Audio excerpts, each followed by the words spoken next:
Yo, yo, yo, what is up, everybody? Happy Tuesday. How's everybody?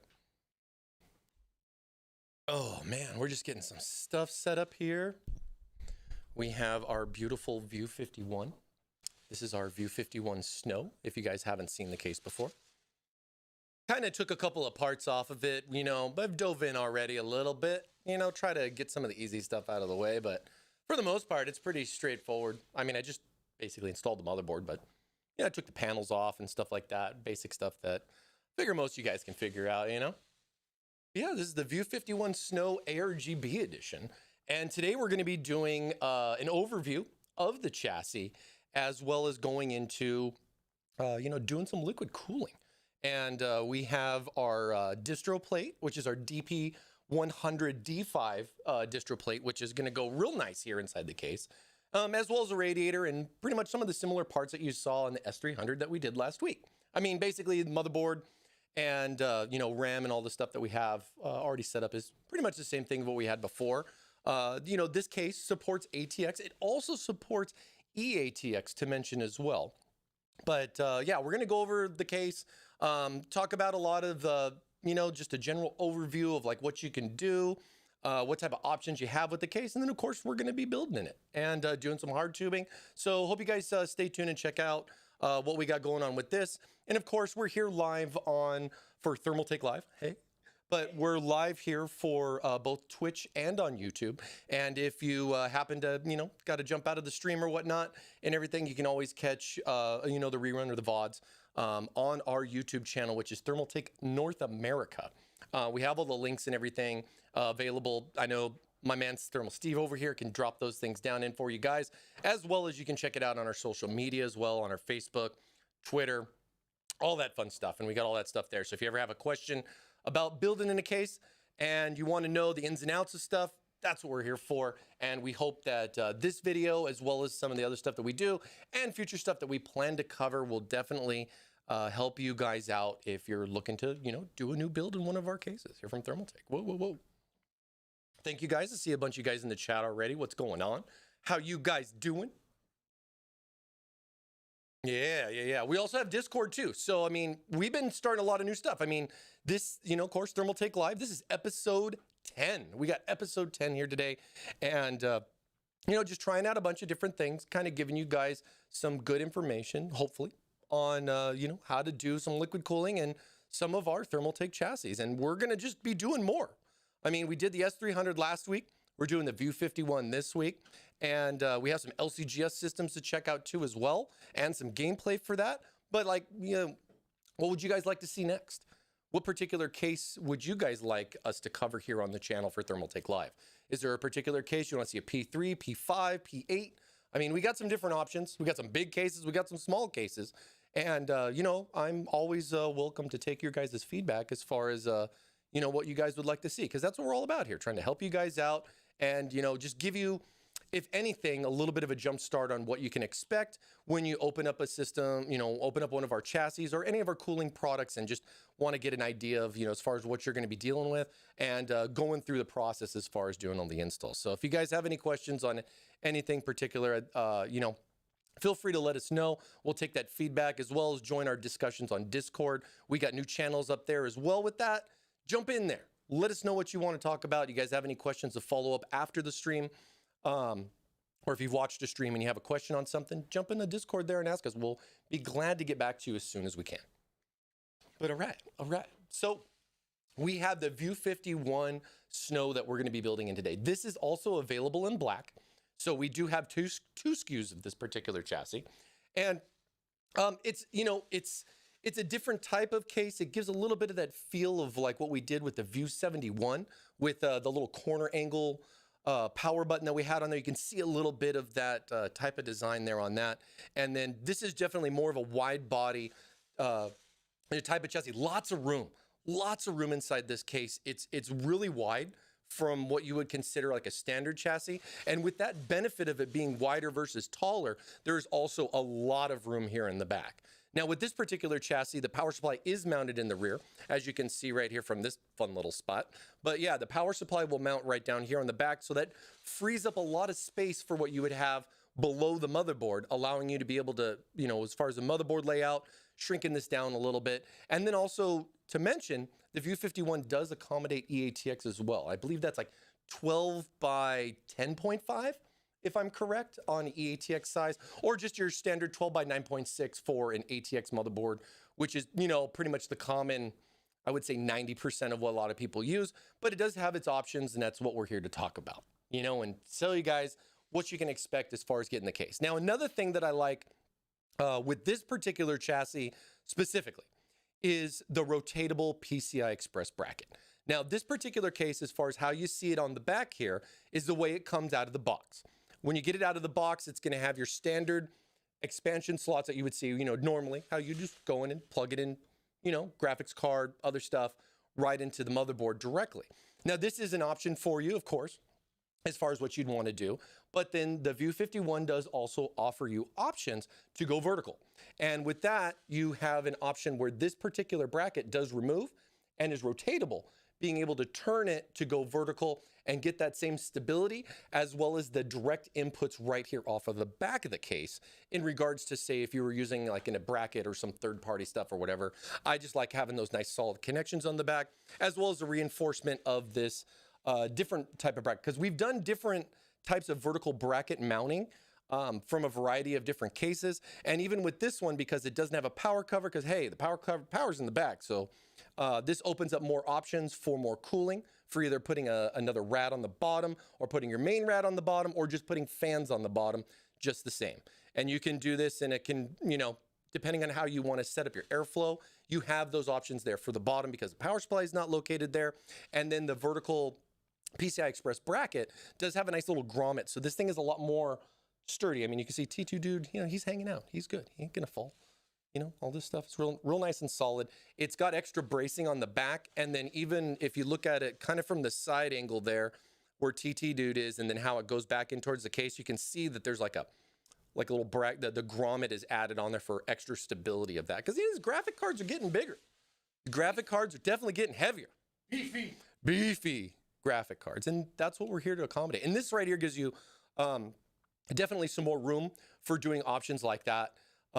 With the graphics card being vertical, longer graphic cards, you know, you want to be able to accommodate for what you're going to do with your cooling, as well as make sure that your components are all going to fit in there. You know, that's important too. And with, you know, how you would mount that, you do have different options as far as what you would want to do. Today, we're going to be using our,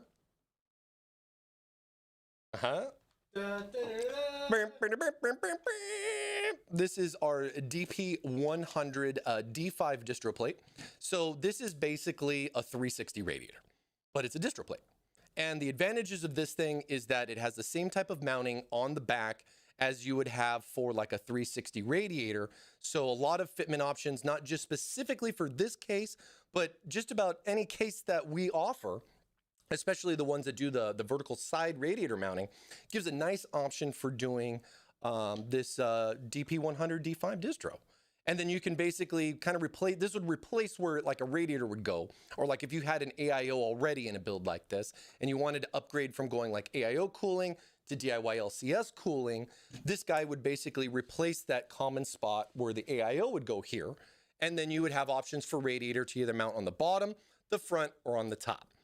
For this particular build with the distro that we're going to be doing, we're going to be mounting the radiator on the top. And a lot of that, we're going to also have the ports facing towards the front. So we got nice little port action here going from the CPU block, from the distro, returning back in. And we'll be talking about that. But I do want to say as well that this particular case doesn't only require, you know, like a distro for this, or meaning that it's not just a distro type of chassis. You can go with other cooling options if you'd like. So similar to what we use with the S300, you have something like our PR22 D5, and this is just your more classic, you know, pump reservoir type of combo.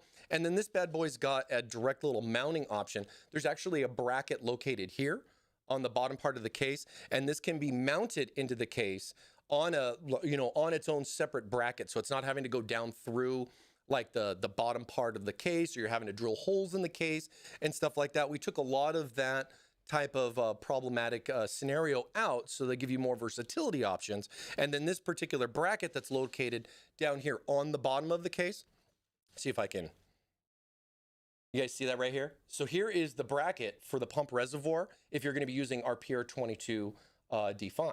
And then this guy has an option to be able to, you can remove it, and there's actually a step bracket option. So you can go, I think there's 1, 2, 3, 4 different options as far as spacing. So this would be the location furthest to the front of the case, and then it could step back 4 different options to go back depending on, you know, where you want to mount it. I mean, you can always free mount it just the same and do a traditional kind of old school way where you just want to put holes somewhere on the floor and you want it mounted a certain way. You can always do that too. But I like how we've thrown in a bracket option here to give you something, and it makes it easy for removability, you know, and placement, you know, secure and all that fun stuff.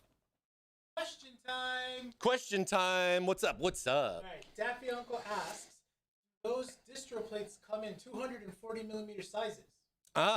So we actually showed, gosh, this was a while back, dude. This was back at PAX East in Boston, back before all the fun started this year. And we actually had a demo unit of our 240 distro plate. And we did have something like that. I actually did a live tube bending demonstration right there on the show floor. And we did have a 240 distro that was right there. Right now, currently, we only have the 360. If you guys are interested in the 240, I'd love to know. Something like that is definitely an option that we can look into, but I definitely want to know what kind of interest you guys would want in something like that. You know, the price of acrylic and everything is definitely, you know, not cost effective in the least, but at the same time, you know, something like that where if you had something a little bit smaller, but you still get the D5 performance, you still get, I mean, the tank, as far as the capacity and everything goes, I mean, is irrelevant for the most part as far as your cooling, but then you get that nice aesthetic look. You know what I mean? You get a nice wall of cooling.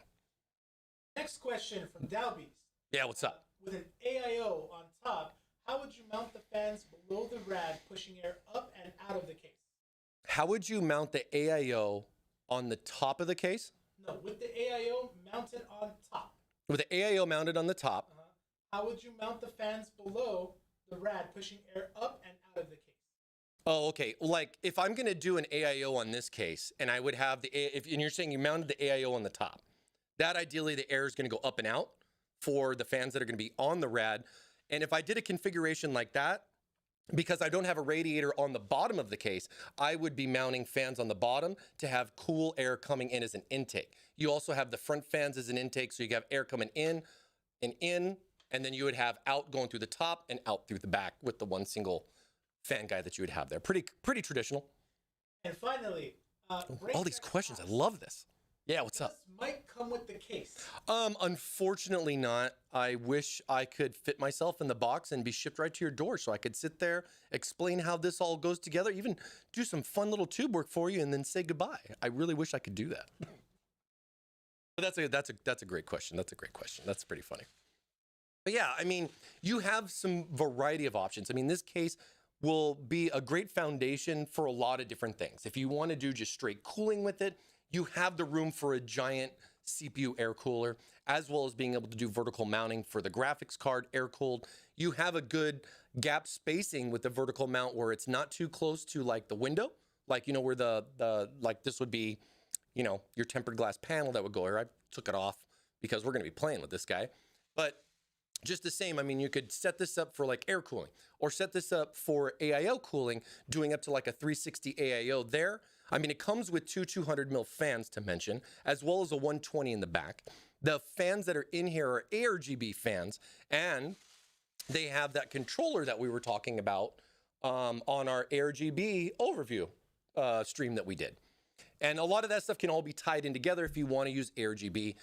Today, we're going to go a little bit crazier, and we're going to kind of mix it up. We're going to be doing some TTRGB Plus. I got some white quad fans that I'm going to upgrade into the system, and I'm just going to keep the 200 mil fans here in the front. So, interesting question from Toxic Cat. I like this one. Can you rotate the system so we can see the back side? Oh, like the back is in like this side? As in the back. Okay, so this is the back. This is also the back. There we go. Can you mount a radiator behind the case with the power supply? Well, okay. So here's always the problem with that, because that was something that I was really looking into doing when I first saw the case and everything. But the one thing that you do have, like, well, I mean, how can I show you guys? Hold on. I'm going to show you this so that way, because it was something I looked at and I was trying to figure this out too. Hold on.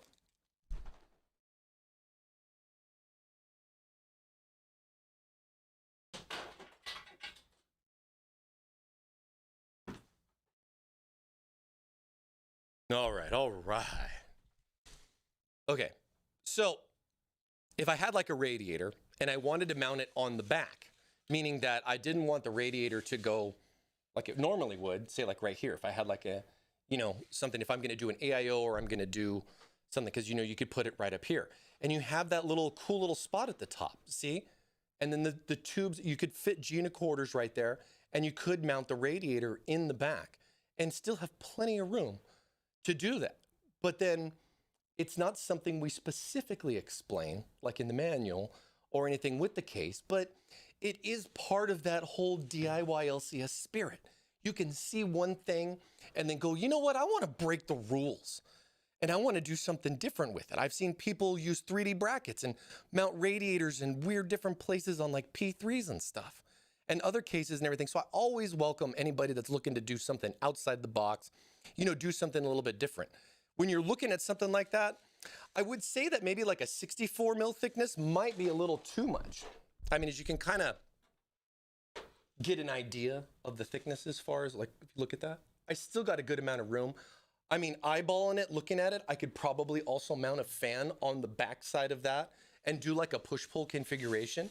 I would definitely think it's close, if not possible. I haven't mocked it up 100% to make sure the door would close exactly as far as the back panel, but it definitely looks close because you have a good, dude, you have a good almost 3 inches back here, 2.5 inches off of this particular mounting point from the back of the case. I mean, it's a good little space. I mean, granted, if you wanted to mount the radiator back there, what would be the particular purpose of it? I mean, you know, you got some things that you could do with it, but I mean, mounting it in the front just the same. I mean, that space either way is not going to get, it's not something like if you take it away, it's going to give you more clearance for like a graphics card, for example. Because the thing that I like about this is that this does recess. There is, you know, you see little grommets right here? This guy does recess backwards from where the motherboard plane is. So it does revert back, and then it kind of divots back there about a good, I'd say about 1.5 inches. And then that recesses the radiator back a little bit. So graphic card wise, you know, you don't have too many problems with that. You can get a big, I mean, 3090, no problem. I mean, graphic card wise, we fit in there, no problem. I got the 3070 over here that we had, which is pretty big for what it is.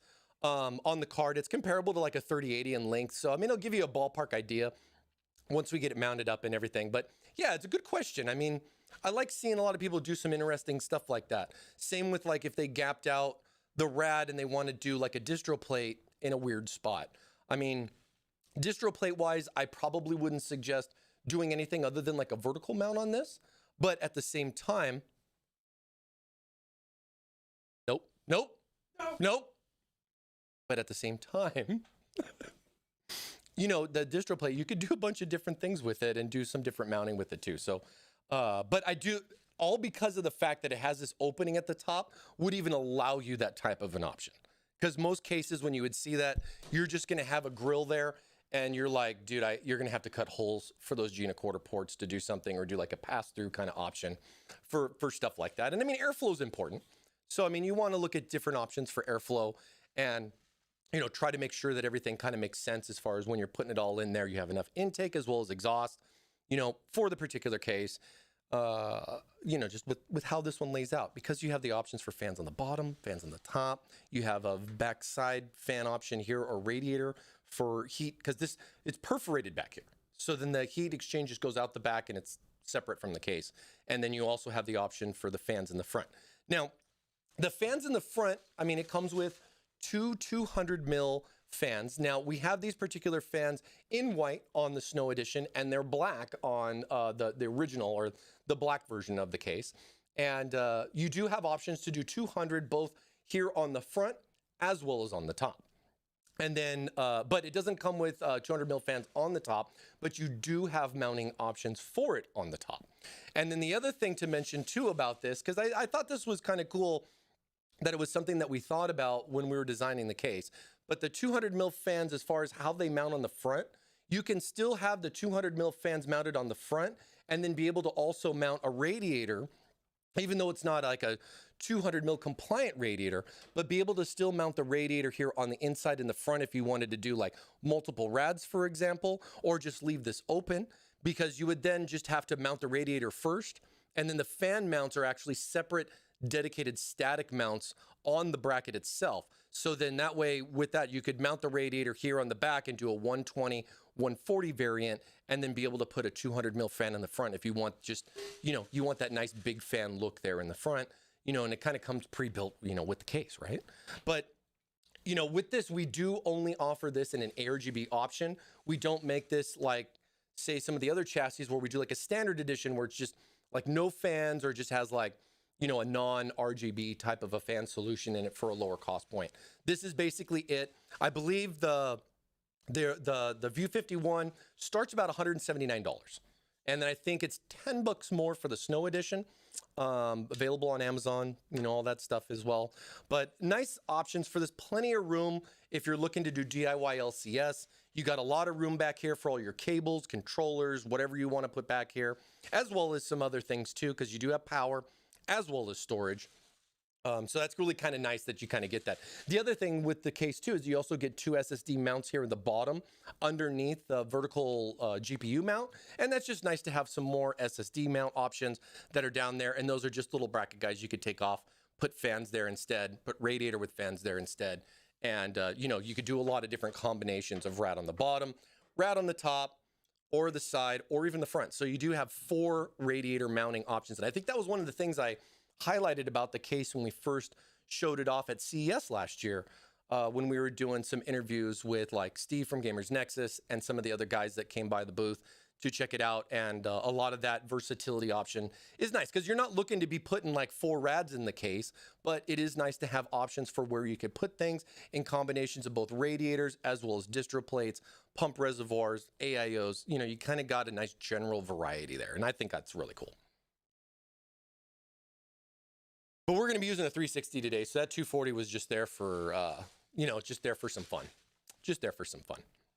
And, you know, I also, you know, something, just a little fun little tip that I like to do when I'm mocking stuff up with this is that, like, the way I have the distro, I have the screws that are here on the back. And, I mean, I know you can see these little black tabs that are right here. So these black tabs are actually where the screws are going to mount into on the distro. So it's not actually going directly into the acrylic like these ones on top. So the majority of the strength or the mounting of this actually goes into this PMMA material. And then the nice thing about this is these things are interchangeable. So if something like this gets stripped, you can just interchange these little tabs instead of having to replace the entire distro. If you over tighten, some cracks, stuff like that, it's not cracking the actual acrylic. It's a nice little setup that we did. And these are just removable and replaceable options, you know, that we have for like the distro.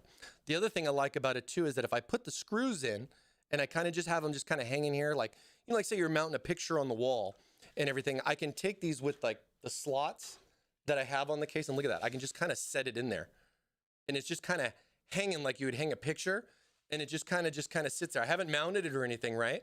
But it's in there, you know, get the cables out of the way. It's in there.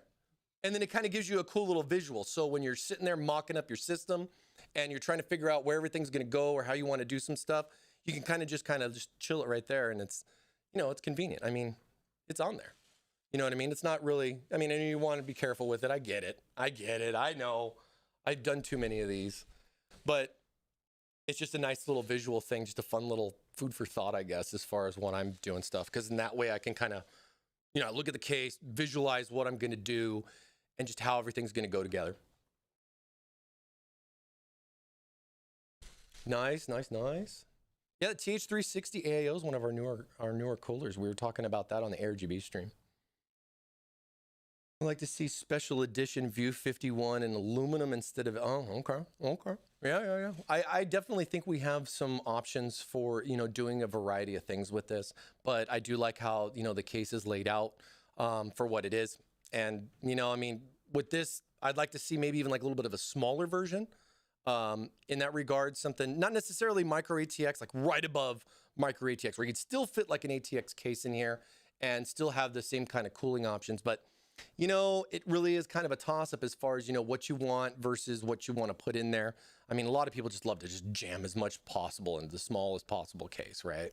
And then just get like this, like, hey, look, it's a small form factor case and I got full custom liquid cooling in there. I mean, that's cool and all, you know, but it is kind of a nightmare when you're dealing with the maintenance or stuff that you're just dealing with at home. You want room to work. You want to be able to have stuff breathe and everything. And this is just nice all around, you know, with the wide body and, you know, good mid-tower case. I don't really think this is considered full tower per se. I mean, it's up there, but it's probably about the same height as the S300.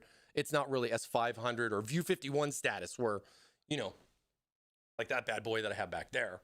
I mean, that guy's big. Got a lot of big stuff going on. Ooh, thanks so much. But yeah, airflow is important, right? So is cooling.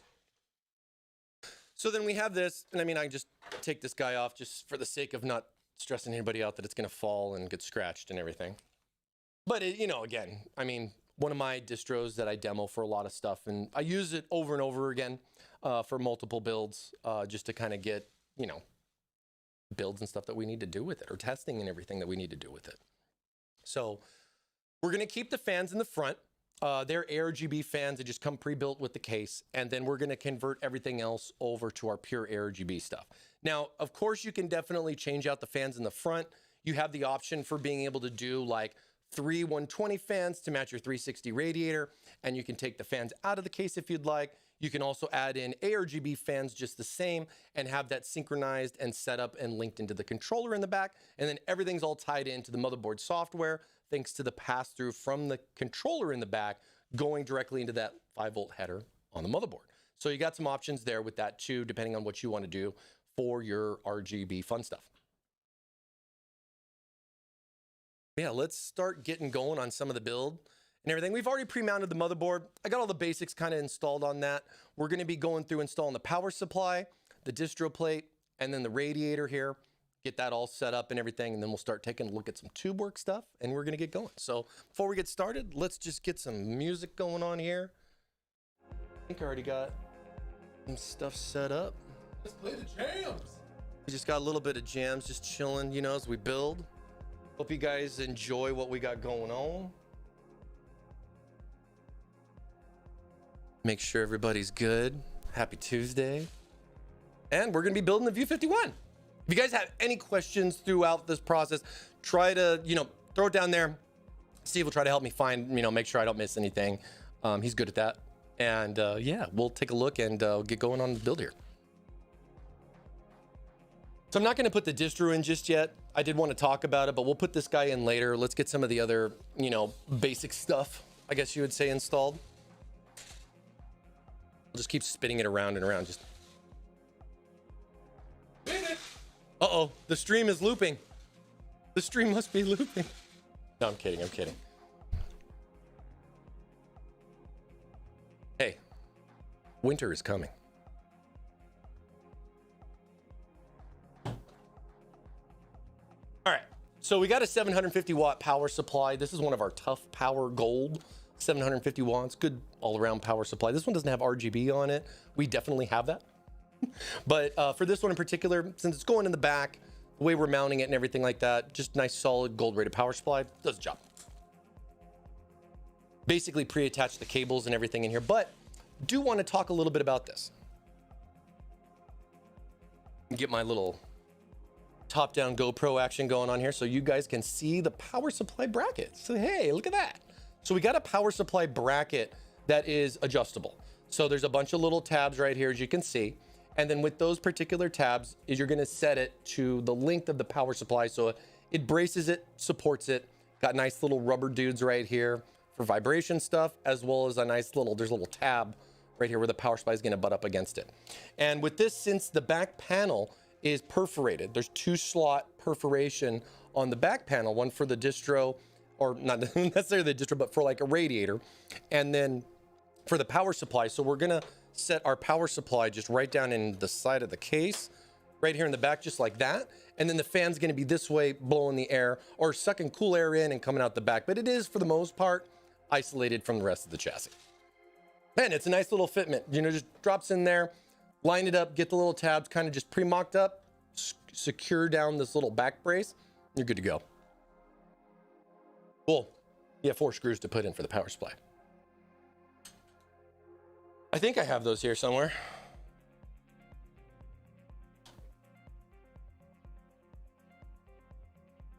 But definitely say, it gives you a nice good bit of room with having the power supply kind of out of the way. I would definitely say it's not the normal type of configuration that a lot of people are used to.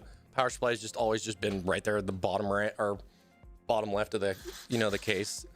A lot of us are pretty traditionally used to that now. But I like seeing different options. I like seeing, just different ways you can do stuff and how you can mount it. And then, just look, lots of space back here. I made that look terrible, didn't I? But I'm just going to get my cables kind of bunched up here. We're going to have our Molex for our pump, just as well as we're going to have some serial ATA for storage and or other cooling options. And then, of course, 24-pin EPS and PCI Express. And we're just going to kind of just tuck them in there so they're out of the way for right now, because we're not going to mess with this too much just yet. And we're just gonna go over here to the front.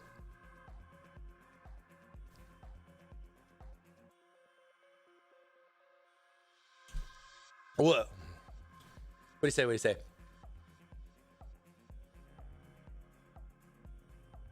Scratches? We're just talking about like scratches. Always something you want to keep in mind. Yeah, I mean, scratches are definitely something you want it to be pristine, right? For however you're gonna do stuff. I mean, the distro plate, I mean, is a giant expensive piece of acrylic, right? And you definitely don't want to scratch that. So, you know, take your time with a lot of stuff as far as when you're putting your things in. Don't do your builds where, you know, you're gonna don't put the distro in first. I mean, you can mock it up like I was doing, just kind of set it there, kind of see what everything's gonna be going about, but get all the more heavy duty stuff kind of laid in there and then use that, you know, for something that you would put in later. Or a lot of people put like tape on it and stuff.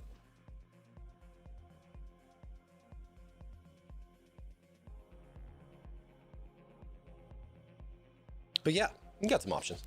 I've actually scratched up a case I was working on. This day, I still think it was one of my biggest failures because I know I shouldn't have scratched it, but it happened. It just happened. You know, when stuff like that goes wrong, always improvise. If you have a tube and you scratch the tube, hey, maybe you should frost it. Just do some wet sand on it, turn that tube to a nice soft, you know, just give it that nice little fade to it by just wet sanding the tube. Give it that frosted look. Don't deal with the spray on stuff. That stuff's just trash, in my opinion. It's a giant mess. But, you know, just, yeah, light sanding the, like just any PETG tube like that we sell. I've done it on, I actually did it on my personal build where I just frosted all the tubing and everything. It looks great. It gives a nice soft type of look to it and everything. Throws some coolant in there with some color, get some lighting, and it just looks pretty primo. So there's always, you know, just think on the brighter side, I guess, if stuff like that does happen.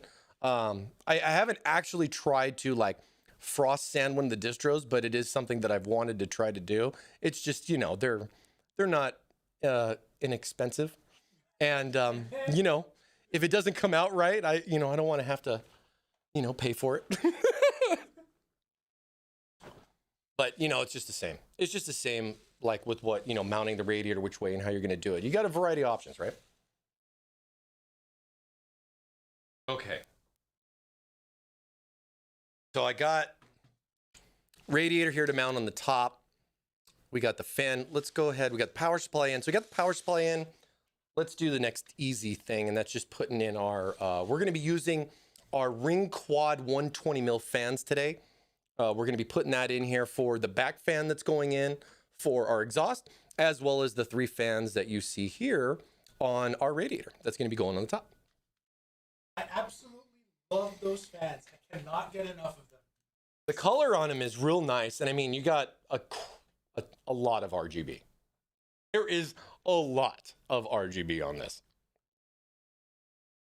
Almost to the point where I don't know if you could go too many more channels and colors off of one particular single, like voltage power. You know what I mean? Like it's pretty crazy.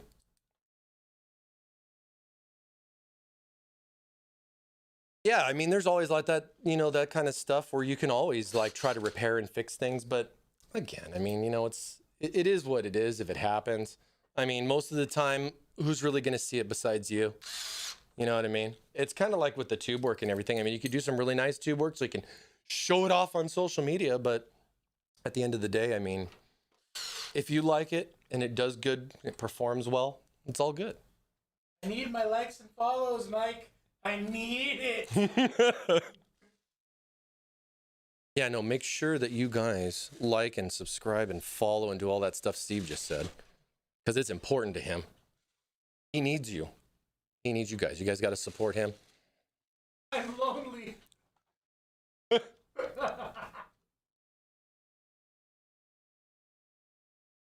That's like, you know, I like this little, there's like a little spot here on the top.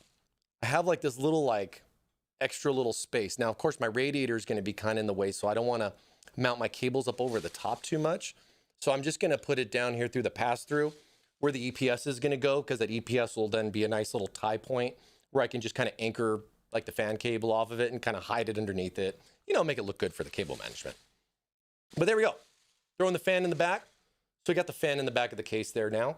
And we'll go ahead and put the radiator in here on the top. Let me make some room. Because this guy's big, man. I mean, look at this, guys.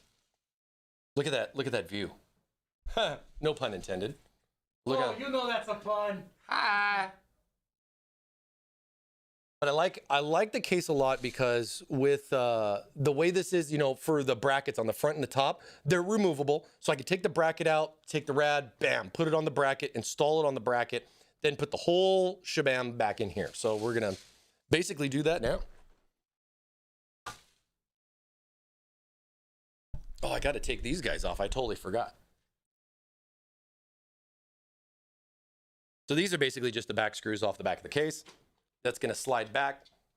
This is going to come right off. That's right. Undress it nice and slow. Strip it down, you know. So here's that top panel that we're going to have. Cool little tempered glass, all that fun stuff. It is gapped out. There is a little bit of airflow right there. I would say it could be a little bit more, but that's what everybody's always going to say. It could always be more, right? I mean, just the same as like with the way this is set up, there's even like a little filter dude right here. You can pop that guy out, get a lot more airflow, but I haven't really seen too many problems. We've been using this case for a lot of builds, especially with the new RTX 3080s. And yeah, temp-wise and everything's been pretty good. You can always have more. You can always cut the case, all the pieces if you'd like. I mean, that's what it's all about, right? You just can't return it.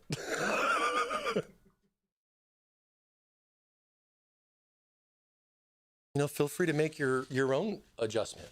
And then, okay, so see here on the case right here on the top. So there's two mounting screws on both sides. So if I spin this guy around to the other side, you'll see the other two right here. So see, we got these two mounting brackets. Well, the mounting bracket, and then it has these 4 screws that basically hold that bracket into place. So we'll go ahead and we'll move that now.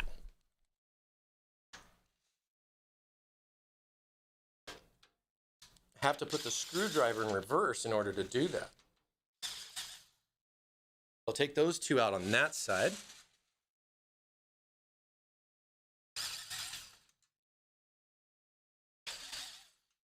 Take those two out on that side, and then you can see it comes right up and on. So there you go. So then now I have my bracket. I've removed it from the case, so no, you know, and you got to deal with this and say it's built into the case, then you have to hold the radiator. You have to hold it, get that one screw in the middle, you know, and just try to hold it, put the screw, hopefully it's magnetic and all that stuff attaches, you know. This makes it a little bit easier. You just got to make sure you put it back on the right way. I've definitely done that wrong where it's just, you know, going on the wrong way. But I don't have music. What's going on here? Hold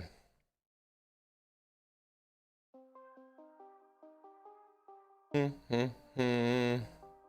All right, I think I got it good. I don't think I had it. Yeah, I don't think I had it set up to do enough. It was only like doing like one song, my bad.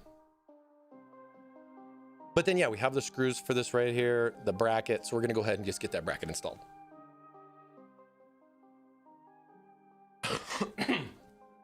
Okay, so the bracket's gonna go in on the top because you have the little wing guys right here. And just so you know, this is gonna go down this way.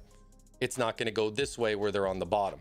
Granted, you can reverse this and put it that way to raise this up higher, but then you lose the option for being able to mount a fan on the top. Because with this particular case, I can go and I can put, like, this is where the radiator is gonna go, fans facing down as far as how it's gonna go in the case. And then I'm gonna put my bracket right here on the top. And then the bracket's gonna be on the top, and then I can secure just the radiator down and then just have that and call it a day. Or if I wanted to, for example, add a push-pull configuration, I do have room to add a second set, you know, more fans, and be able to do a push-pull configuration, and then you're kind of just sandwiching the bracket in between. Like I would have, you know, a long screw for fan to radiator, and then that would go in there versus mounting the radiator with the little shorties, and then having that all by itself. So you do have the option for both, but we're just gonna do the 3 fans for today. But I did want to talk about it so you guys knew that there is room for that. I've done it before. So you're pretty good on most of that stuff. So with that, then you want to also start looking at your spacing. We've always talked about the spacing as far as where this bracket's going to go in regards to the orientation inside the case. And a lot of that's going to determine based on the distro plate and or pump reservoir, I guess, in general, as far as what you'd want to do, because ideally with the rad on the top, one port's going to come down and need to go back into that distro, and how you line it up, you know, and get everything set up, I mean, it's kind of up to you as far as what you want to do. You have some room to play with this. And like I always like to do as a good common practice, I'll put the screws in just so it holds the rad on there, but it gives me a little bit of play so I can kind of slide it back and forth until I get at least the first tube in, and then I can lock it down. Just so that way I got a little bit of room to play with if my bend's just a little bit short or a little bit long, and or I just, you know, orientation fitment, you know, my craziness as far as how I want it set up. It just gives me some playability with it. I mean, you can always remove it and slide it all the way over because, I mean, you got lots of slots to play with. Yeah, let's go ahead and get this guy going. For me on this one, I'm going to try to mount it. I'm going to put the ports towards the front. And then as I put the ports towards the front, I want it to be as far forward or far to the front of the case as possible. Ideally for that, so that way I can get my ports for my Gina quarter. They're going to come down going in the distro. So I don't have too much of a variance there. I have to do something, you know, more difficult, I guess you would say, with the tube work. But it is kind of like, you know, your idea as far as what you want to do with it and how you want to set it up. So you can kind of play with it, but you got options. This is what I'm doing. At least I think I have. Yeah, I got it right here. Oh, wait. So again, like I said, I'm going to be using just the standard radiator screws with the washers to secure the radiator down, because we're just doing basically a push configuration with this.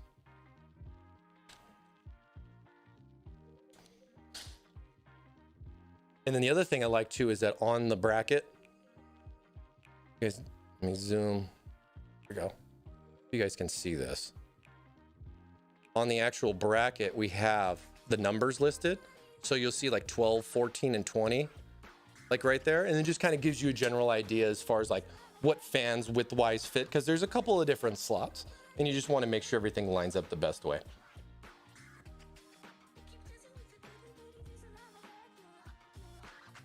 Think about right there is going to be pretty much the max forward I'm going to get in regards to how that's going to go on.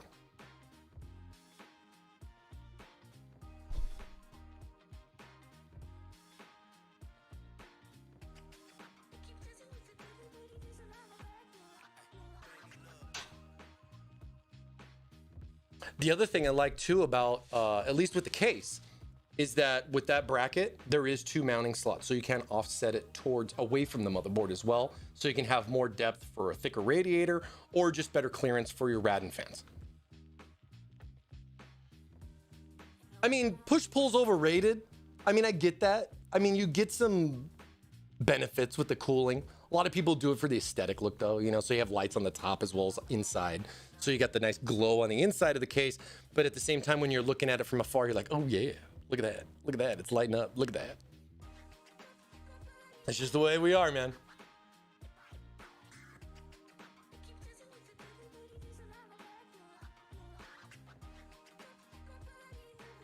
Oh, look at that. I already had one on here. Okay.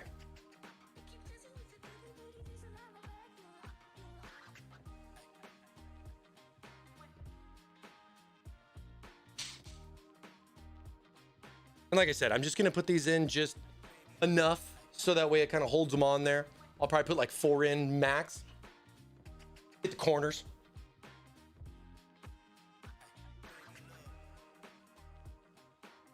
And these are all included with the radiator, for example. So you'd get this stuff out of the radiator, not necessarily with the case. Case does come with stuff. We'll talk about that in a minute.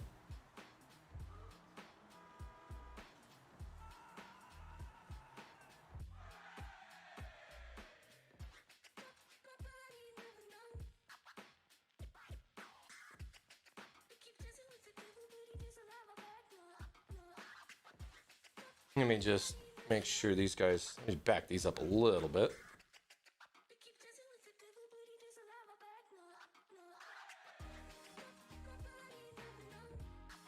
See? See how I can still kind of like, look at the room, okay?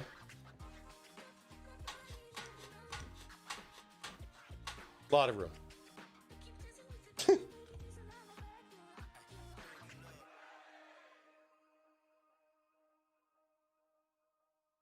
Nice. Yeah, you guys, I mean, I do a push-pull on one radiator, but not on the second one. And that's mostly just because of room and space that I had. But you could do it, I could do it just the same. It was just, you know, it was extra fans. This is also a great time when you are mounting your radiator to the bracket. And like, say maybe you want to do like a test fit on it, you know, make sure, you know, put it in there, make sure everything's cool. Make sure you put your fans the right way. Make sure that the cables are on the back side. You know, don't put them so that way when it's gonna go in the case and these guys are all hanging down, you know, in the front versus the back. So you just got to make sure that you wrap your brain around that. But yeah, once you have everything kind of set up, a nice advantage with this is that with the bracket, you can go ahead and do a little bit of cable management. Like I can sit here with my 3 cables that I have for the fans, you know, and I could just tie these guys in, you know, basically I could secure it to the bracket if I wanted to, or I could just kind of do a nice little clean option with that and then be able to have that there because there's tons of room in the top, tons of room. See, let me move.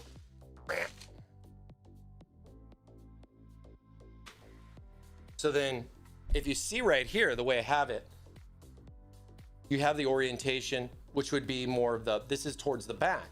And then I could also go all the way towards this part of the case, brings it more forward. And then what this does is it gives me more room back here.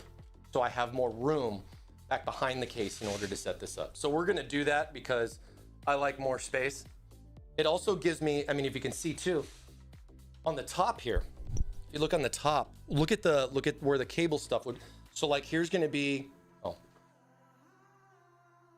turn this around. See how with the cabling, oh, I went the wrong way. There we go. So then see like right here with the cabling, I would have options to be able to see, and then I can offset it over here and this gives me more room. This would be where the distro would go. And then with that, I have, look at how much space I have. Same with right here, just the back where the hard drive cage is in the back of the case. So you have this with that, and then I can rotate it around and here's the back of the case. And then here's where my storage drive is gonna be, which is the back part, and then other stuff. And you can see that extra space that I would have versus it would kind of be covered as far as going there. And it kind of sandwiches a little bit on the cables, but ideally this works good for me. But it is nice that we have the options for that you can mount it either way.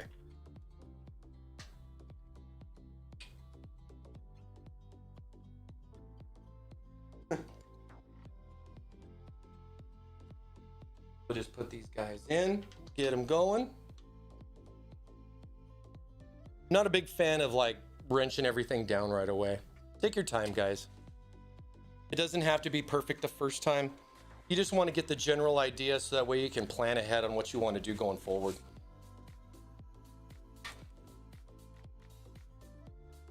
Nice little shout out to these fun little tabs that are right here. So I got a tab right here and right here for zip tie mounting. So with my little fans, I can run my fans just right here in a nice little clean line. That's going to run along that. And then I can zip tie these guys all down. So that way it can go down through the back of the case. I can also even kind of just tuck them down like that. See, so like these cables kind of tucked down back in there. Question time! Yo, what is going on? Let me get this back here. What's going on? Question. Cyber Howler 86 asked, what are the radiator placement options for this case? So radiator placement options for the case, you basically have 4 different mounts. So on this case, you could mount the radiator like we've done here on the top. You also have an option for radiator in the bottom. You can mount a radiator here in the front. And then we also have the side vertical spot to do another radiator. And with that, I believe it goes up to 360 on, I think all 4 locations. I'm not 100% sure. I could look it up, but it's on our website. We do this really cool, like little breakdown, right? And we show like rads on one section and then fans on the other. So you can see the fan size as well as the quantity as far as top, front, bottom, so on and so forth. And then we also do the same thing for the radiator. And we not only talk about the different sizes from doing like a 240 to 280, because you're going to want to know 120, 140, but then also thickness too. So then we talk about the thickness of the radiator as well in the specifications there. And you can just go to our website, which Thermal Steve has awesomely shown the link. Click on specs, go to the bottom. You'll see those two little graphs. I think it's really cool that we've updated and gone more this direction, and gonna give you guys nice, it's like a, a blow up of like what you could put in there and just how everything works. Adding like thickness of radiators, a newer thing that we've been doing. Same thing with like, how we've been talking about power supply for a while, or CPU cooling limitations.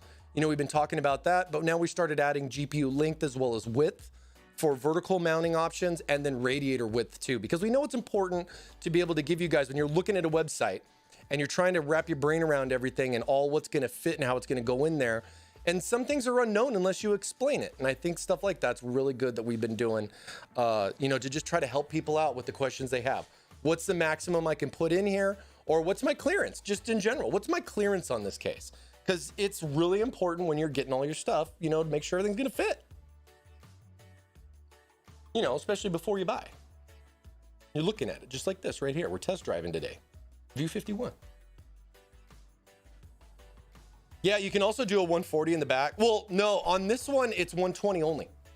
Because this one, as far as with the back, at least I think it is. Hold on. Yeah. Because on the back, with the fan, there is only one set of holes, and this is a 120 fan. So it does only do 120, mostly because of the width, because of the fact that you gained the extra width in the back. It did push the motherboard closer towards the front of the case. So therefore, when you like look at this, look at the fan, look at the IO shield, it's definitely a lot closer than what you would be used to. So it is a 120 only option. What up? Good question though. I mean, a lot of that, because normally most of our stuff would be like a 120, 140 variant in regards to doing stuff like that in the back there. But yeah. Okay. So we got our rad in. We got our back fan in. We already have our 200 mils pre-installed in the front. And like I was saying, you can do 200 mils in the top as well.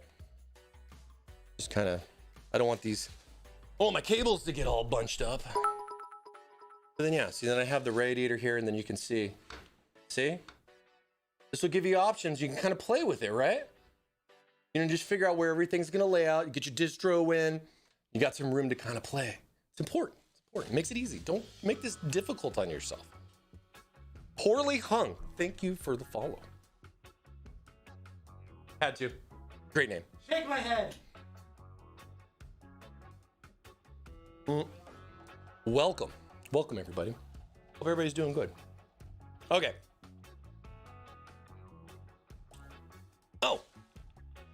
Right here on the back. Little secret compartment. So this right here houses 2 3.5 HDD mounting options. So you actually have those located right here in this little box, and these are just little slide out guys. And guess what? Here is your accessory box, just in case you were wondering. Oh yeah, we usually put these in most of the little storage box guys, and these guys are just nice little slide and lock, ready to go. I just like how simple that is to kind of throw stuff in there. Now, I mean, the other thing to mention too is that if you're not going to be using HDDs and, you're more on the M.2 train and SSD, and you got plenty of options for stuff like that to mount, or you're just going with larger M.2s, which a lot of people are doing for the performance, don't underestimate this extra space. You could remove those trays. Great little spot to store some controllers or some other stuff. Keep them out of the way. Use that for your cable management just the same. I've actually mounted these controllers just right here on the top. They kind of just sit, I could kind of sit it right there on the top. And then I have some cable routing that I could do for if I had like 3 or 4 controllers, because I'm running so many fans, you know what I mean? Depending on what you're going to do, all your water blocks that have RGB, you got to put that somewhere. So you can always utilize this too for secondary options. Or you can slam in a couple of crazy storage from like our buddies over at Seagate, and you guys want to have everything backed up and you want to have two 12 terabyte, you know, crazy hard drives back there, you could do that too. And then have all the storage in the front. I was gonna say, having a lot of storage is not that crazy anymore. Have you seen Modern Warfare? Well, and that's funny too, because when we looked at Call of Duty, I was pleasantly surprised that it was only like 84 gigs. Only. And I'm like, whoa, what happened? Modern Warfare is 250. I mean, you got a lot of storage options there, but you know, it's some good stuff. It's some good stuff. We're going to be checking out our View 380, which is this case with an RTX 3080 in it from our boys over at LCGS. We're going to be checking that out on Thursday, and we're going to be doing some more gameplay with some Call of Duty Cold War, Black Ops Cold War. Wow, I'm going to have to get used to that and everything. Been having a lot of fun. Me and Thermal Steve been racking some zombies, you know, getting ranked up and everything and having some fun with that. Zombies is so good. So good. But yeah, we'll have some fun with that and show you guys a little bit of gameplay. A lot of that stuff, you know, we went through settings and everything and just get to fine tune it a little bit. I really want to show you guys some really awesome performance that I'm getting out of that particular system alone in this case. But yeah, that'll be Thursday. Now in the box, the accessories, you're going to get your zip ties. You're going to get your screws that you would need to basically secure your motherboard. I've already pre-installed them to get the motherboard installed, but you do get a variety of stuff in here. We throw in some extra standoffs. We throw in the 200 mil screws that you're going to need if you're going to add 2 more 200 mil fans on the top, because those are going to use a specific screw, because 200 mil fan is usually 30 mil in width versus 25 like your standard 120, 140. So the screws would be a little bit longer, but we got them in here. They come in the accessory pack. And then you get, you know, your other stuff for like your storage, mounting, all that, some zip ties and everything. And then you also get the Argb sync cable. Now this is actually a new sync cable that we threw in. We've kind of updated. I guess we threw it in the box. It is in the box, right? But this one's a little bit different. We used to be doing the 2 different cables for the 2 different motherboard manufacturers, but now that a lot of it has been standardized to a 4-pin configuration with 3 pins only, this is pretty much just universal now.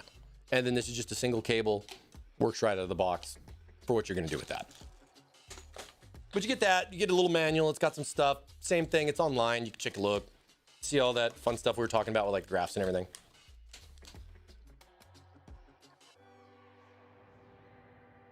Whoa, holy cow. Don't know if I'm going to need, I think I got most of the stuff out of there. What do you say? Holy cow, I play Minecraft, but a CAD operator. And when I do 3D design work, I can use a lot of space and beefy graphics for 3D rendering before going to print. Hey, RTX on, my friend. You know, it's always the fun of having both. You could stream with it, you could work with it, you could game with it. You know, it gives you the options for lots of different things. I mean, it's case, right? I'm just happy to find someone who plays Minecraft.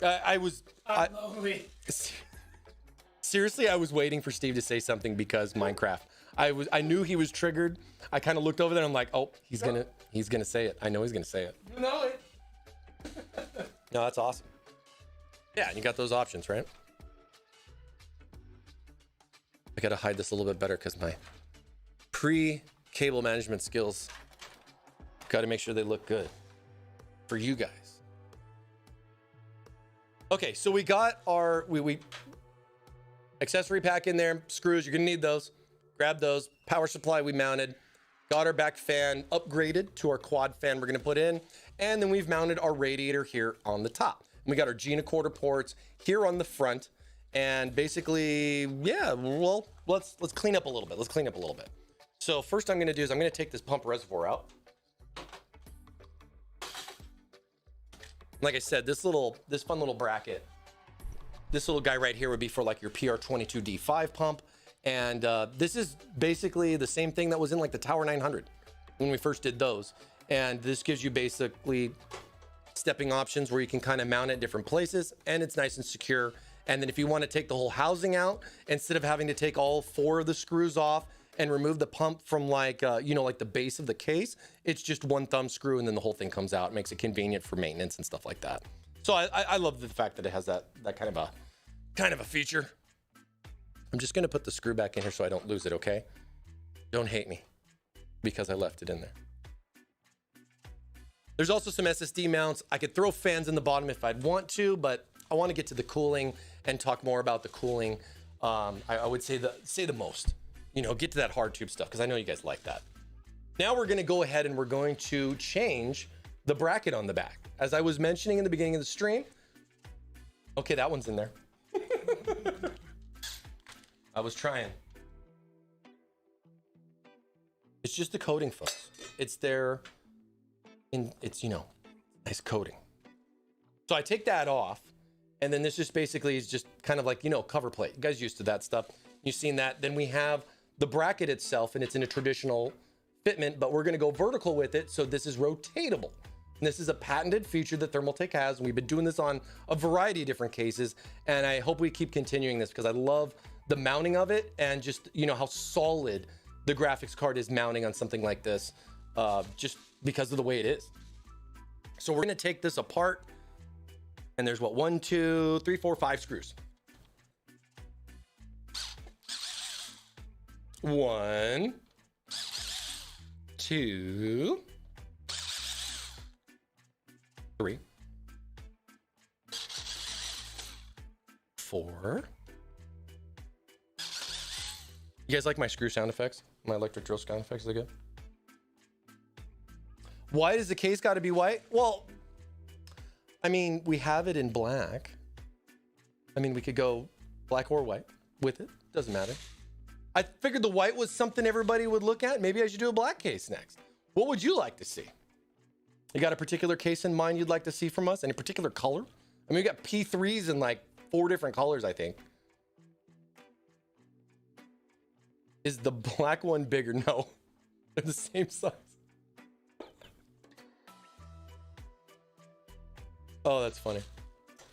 So here's the bracket, right? Traditional way. Look at this. Slide it over. Comes out. Now you got this big opening space. I mean, you could just, I guess, leave this if you want. But the idea of this is that it has a little mounting place.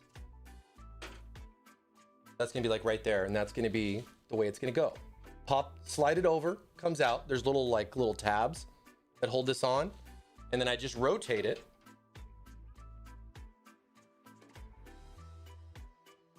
Line it up on both sides and just push it down. Now it's vertical. And then our little cover plate dude just goes, well, if I lined it up right. Oh yeah. Goes right there, and then now it goes that way. And then that's just gives you the option. But we're going vertical, so let's get this guy put back together.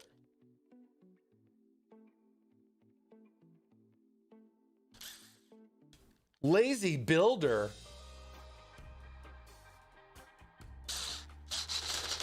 It's just efficiency.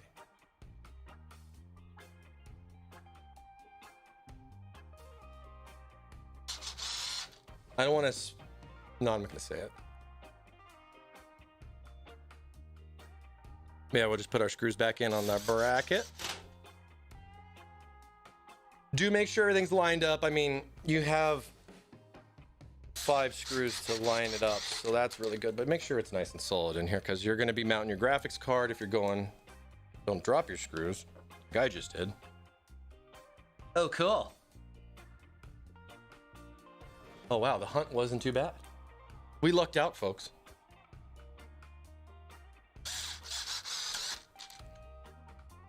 And I joked with them saying that I wanted white carpet so I could see the black screws. All right. Vertical mounting ready to go. Okay. TT Dude's gonna have to move. We're gonna scoot you over a little bit. TT Dude does not approve. TT Dude approves. Oh, I guess I should show this, huh? So then here's the vertical mount that's gonna be, you know, on the case. And then this, you take the 1 thumb screw out, lift this guy, slides right out. It's got like a little notch here on the end. riser cable. You're going to look at where the notch is going to be. That's going to be towards the back of the case. So then we want the little locking tab for the graphics card towards the front of the case. So that way you can kind of wrap your head around where it's going to go. And then you got to find the screws.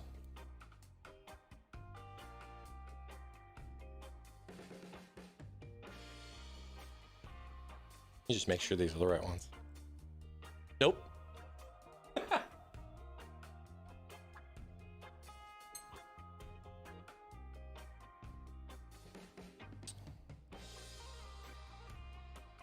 It's my fault because I didn't read the manual.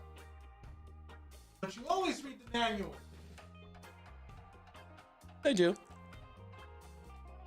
All right, we got him. We're good.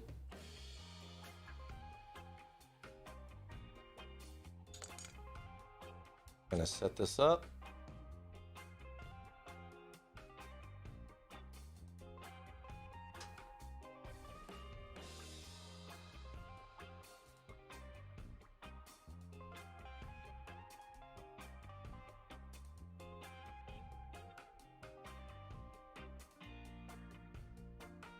So this is just securing the PCB board of the vertical riser to the vertical plate that comes on the case.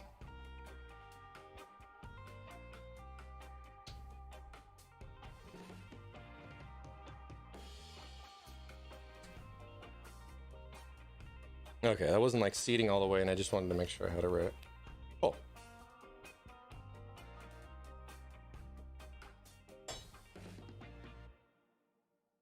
Try to keep your stuff organized as far as what's where when you're taking stuff off, so you're not digging too long trying to find things.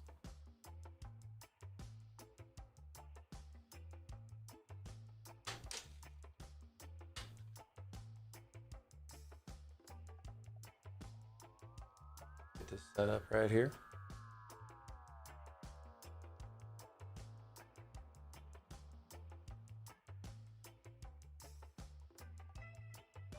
Oh, that's cool.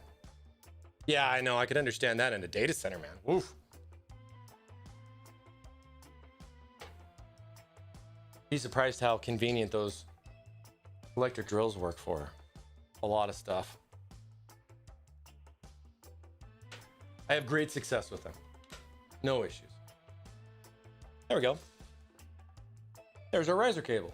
We got a riser cable pre-installed on a nice little bracket right here, so we can go ahead and put our graphics card in. I don't know why that SATA cable wanted to come out, but it did. So then we're going to take out our thumb screws. Oh, that wasn't too bad. All right.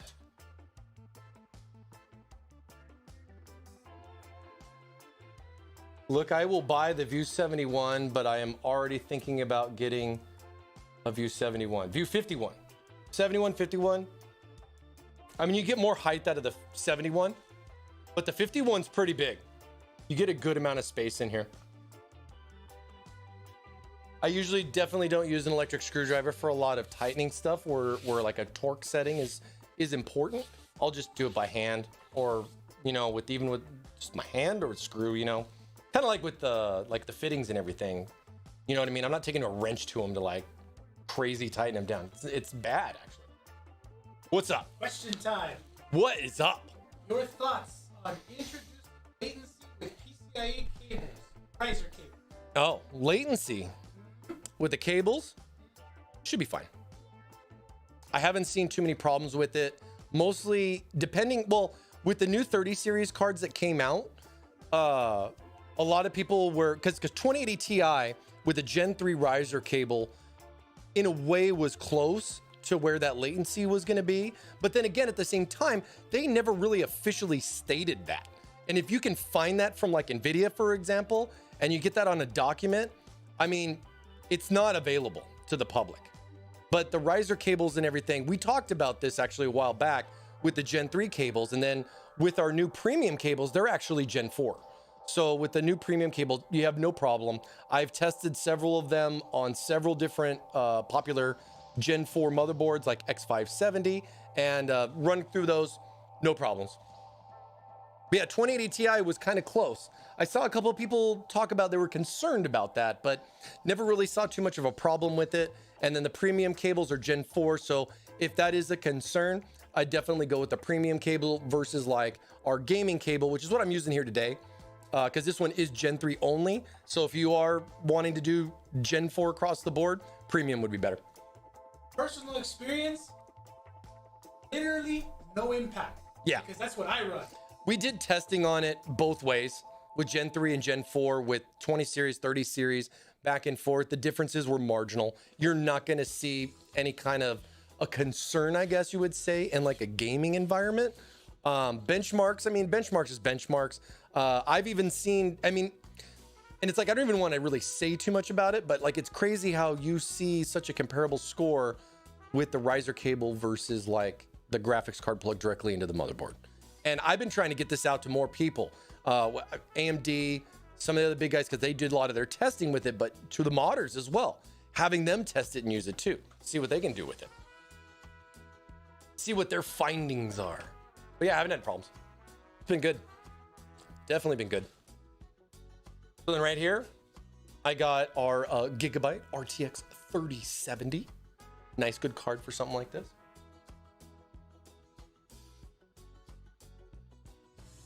Drop that guy right in here. And one of the reasons why I wanted to use this card, because I wanted to show you guys the fitment. So when you look at this, well, hold on, let me make sure. Let me at least get one screw in. For safety.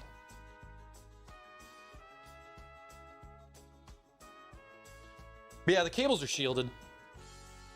I've actually, I mean, when we did a lot of testing with the premium cable that's got the rubber, the shielding on it and everything, we put like a magnet straight on it to see if it did any type of interference. I mean, you know those like long rectangular magnet things they have on a pole? So like, you know, you sweep the floor to try to find screws and just picks up metal stuff and everything like in a workshop. We used one of those and put it up against the metal table and just clamped it on there and ran a benchmark. It's fine. I mean, you can also go as far back as watching like Linus's video where he had the graphics card on the other side of the room and he just linked up a bunch of our riser cables and was just blown away on how well it still worked that far away from the case. I mean, I know the modding community loves it for a lot of their fun stuff that they like to do with putting the graphics card in a different location, because we offer these in 300, 600, and 1000 mil links, and you can double link them in an environment where you're going to be doing like a modded case. But if you're just doing gameplay and everything, I'd probably say stick to one. Yeah, you're totally fine. I wouldn't stress about it. Okay, so we're looking at like that. Easy fit right down here. Oh, dude, he's chilling. See, TT dude clearance. Right there with the graphics card. But look, kind of see the angle. If I can kind of get it, you can see how far I get the camera set up. So see where the graphics card's going, you know, with the space. Look at the space that you'd have. Let's go ahead and put our distro in. And I do got to take the screws back out because I was doing that little picture hang idea. So just give me a minute. You guys have questions and anything like that? Let me know. Yeah, thanks for the feedback, man. I'm glad you like the case.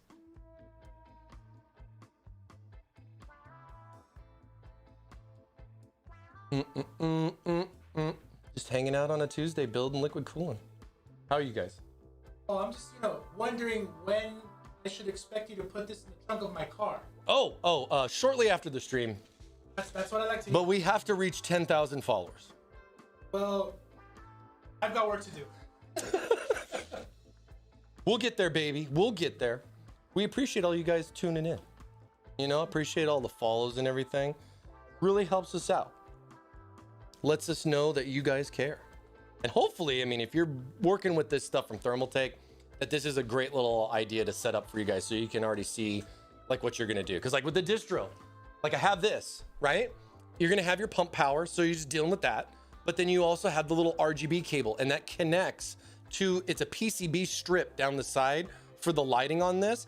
And this little guy connects in here. I highly recommend you plug this in before you install it, because it's not gonna be fun trying to get it in there in that lower corner, depending on how your case is configured and everything. So just preemptively connect that bad boy and you're good to go. And then comes the scary part, which is, you know, the sandwich, as I call it, where I'm gonna have to like kind of let that chill there. And then I'm gonna have to get one screw and get it one in so it doesn't fall. Hopefully it doesn't fall. Now for this, I wouldn't recommend a drill. I'd recommend just simple screwdriver. And like what we did with the radiator as well, I'm not gonna secure this down all the way and lock it in. I'm gonna leave myself a little bit of play so I got room to go up and down. But what I do wanna look at is where I'm gonna line this up, because this is a distro plate, not a radiator. So I have a couple options as far as height and where I'm gonna put this. And I mean, you don't have to put every single screw in either. You can put just the screws in for the black tab and it'll be perfectly fine, even though we have 2 screw mounts on the top and bottom as well, but those go directly into the acrylic. So it's up to you. Just be real cautious with screwing it in. You don't have to make it crazy tight. You know what I mean? Take it easy. Take it easy. So let's go ahead and let's line this up. And all I'm really doing is just want to get one in. The other thing I want to look at too, you know, is how I have my rad on the top, and then where my height is going to be.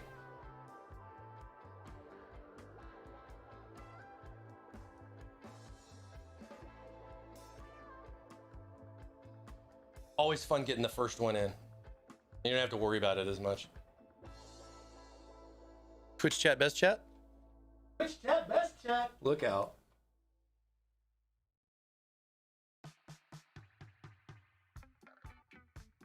I also like keeping the distro lower, because then what that does is it gives me more bending room.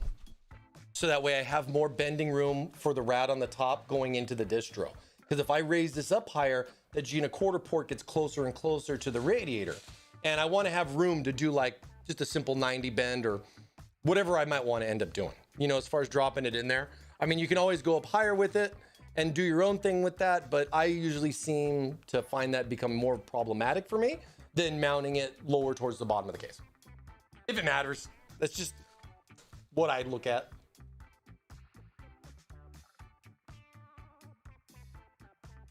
And then, like I said, this is really convenient too, because like if you had Argb fans and you bought the distro plate, we got a little split off. So you can either go 1 for plus, or you can go 2 for Argb. So I could pre-sync this in to a header, but it's not going to daisy chain in with everything else, which is the only unfortunate part on that, because this is a female connection, not a male connection off the distro. But it is nice if that's all you got and you have a free header and you're just using just this product as like a standalone feature, at least you get that. And I think that's really cool, because then if you didn't have anything else from us, you can at least still be able to either do the controller with the fans and do the software and the whole thing, which is normal, which is all included.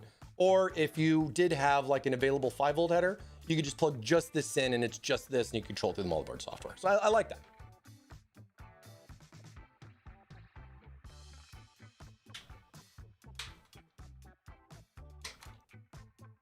I'm just routing this cable through the back here so we can get it out of the way.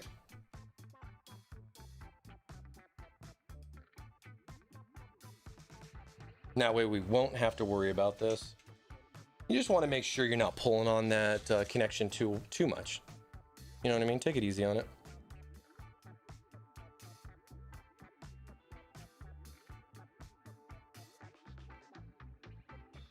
Now I only got 2 screws in, so that thing's a little cockeyed, so don't trip. Getting the rest.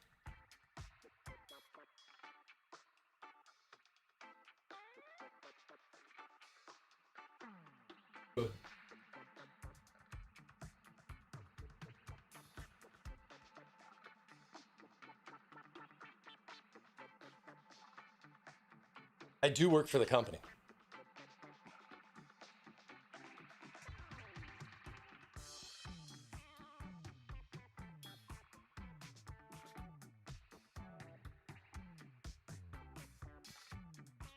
All right. At least I got a couple of those in. And then see, I have the options to go up and down with it too.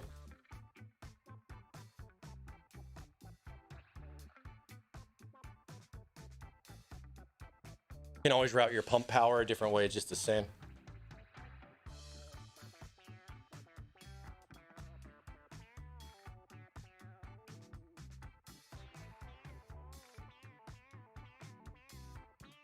Okay.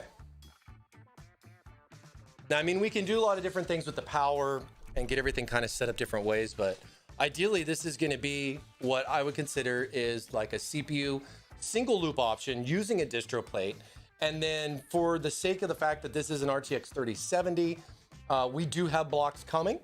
And I'm really excited to be able to water block a graphics card and be able to include that in with the loop. Something like this is a great opportunity for you to get your system up and running today. If you don't have that favorite water block for the graphics card that you have and you want to liquid cool your CPU and at least get yourself started, so that way you can always then water block the graphics card later. Your distro plate will have additional ports to be able to accommodate for that, to be able to add the GPU in, and you're just making some new tubes and adding some fittings to water block your graphics card later on down the road. If it's something for you as far as just you want it now, or you want to break up your budget, you got a lot of nice options there to go either way.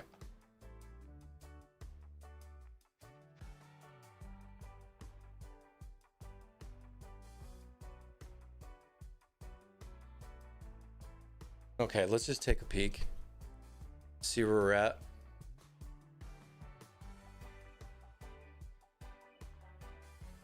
If you guys don't want me to waste too much time on stuff like this with the case and everything, let me know. You want me to do just water cooling? You want me to do just the case overview?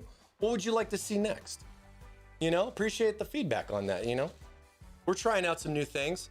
We're really hoping that you guys like it. We're hoping this helps out for somebody down the road. You know, they're building this case or they got our components. Either way. All right. So I'm going to tie in our C Pro fittings with this. I've already kind of had them hanging out already.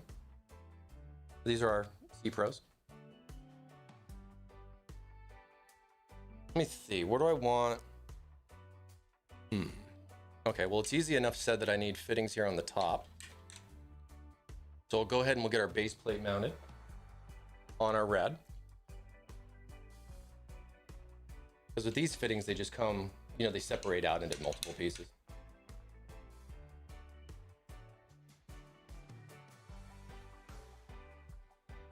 It's that mellow music, bro. You're welcome.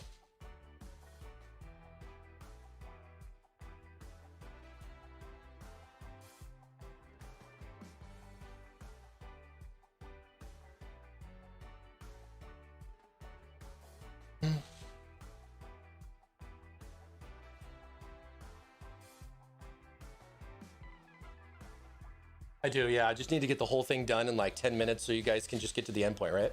Would you want a cooking show where I just already have all the tubes done and then just be like, haha, water cooling? Is that what you want?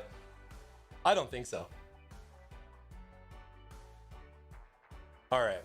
Okay. What do I want to do? So I've already pre-installed some of the stop plugs. I also got a drain port down here too, so that way easy drain access off the distro for my maintenance and change out my cooling, especially since my rad's on the top, because I can just tilt the case and just get it to pour most of it out.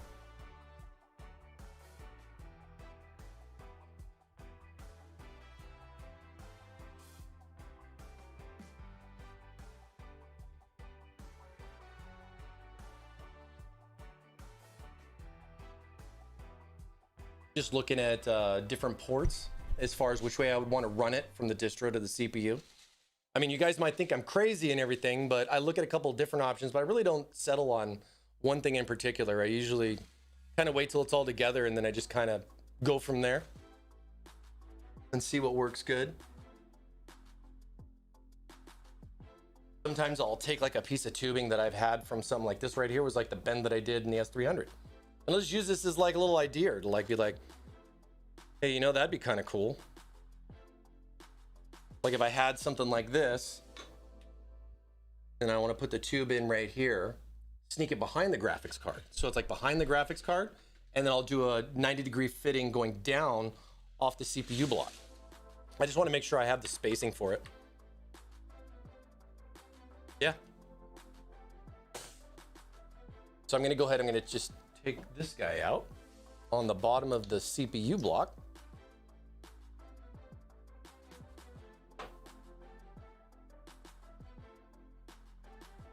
And I'll just add a 90-degree adapter. Use my wrench tool to secure it. Yeah.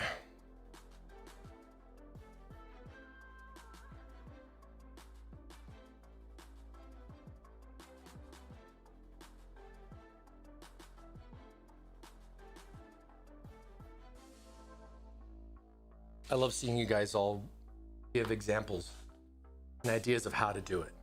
That's great. I'm glad you're thinking. Glad you're thinking and sharing with us your thoughts. All right. Have something like that. Yeah, that's not going to be too bad.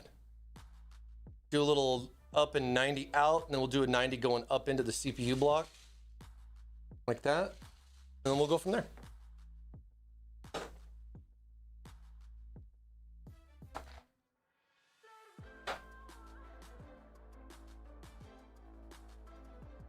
Clear a little bit of space here so we have a little bit of room to work in.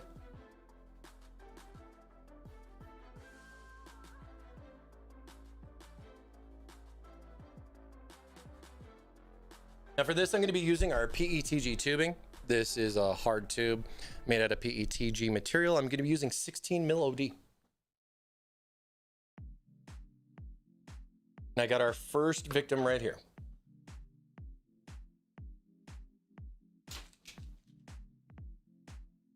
I am also going to need some inserts.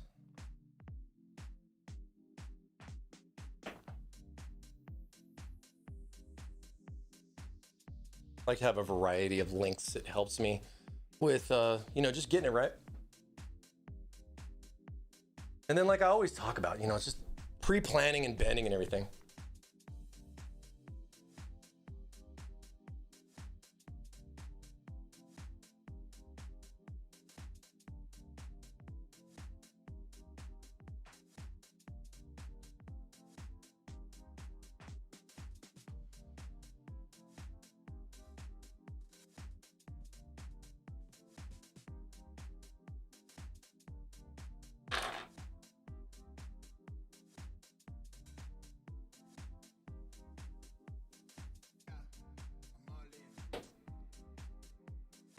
Kind of lay these guys out.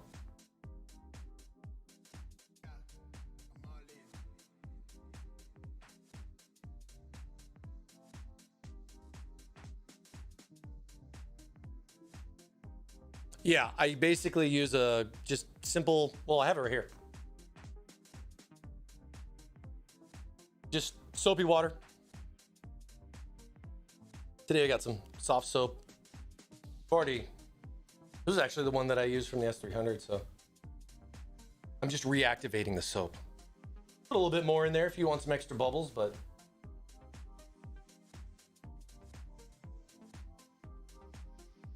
ideally all you really wouldn't use the soapy water for is just the soap just helps prevent the water from evaporating as fast, so you just have more work time.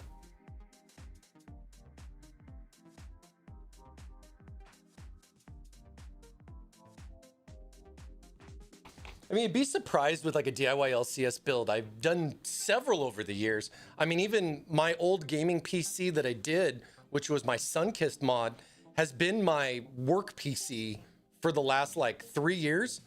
And I usually only shut it off on the weekends. Thing runs all the time. You know, everything's been good. Everything's been good.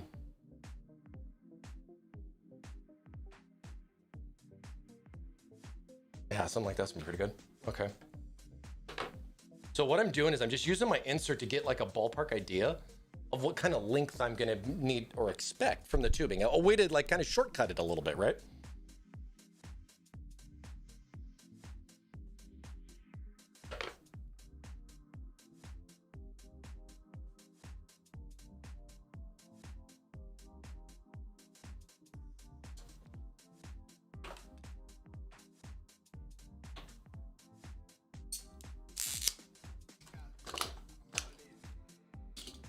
Cut it a little bit long, so I just have a little bit extra to play with in case I want to do a little bit more, and then I'm not really worried about a precision cut right now.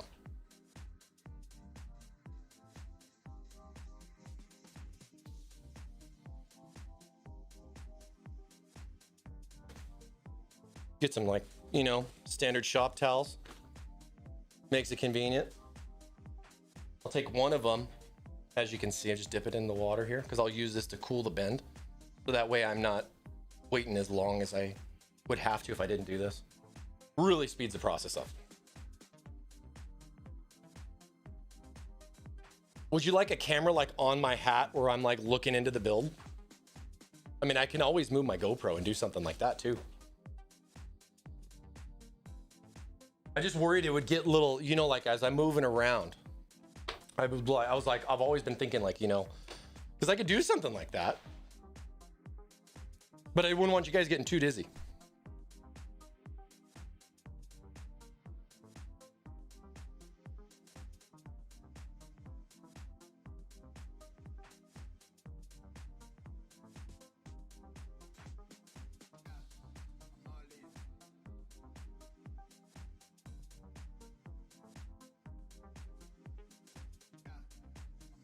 We'll just get that out of the way so we don't do anything drastic.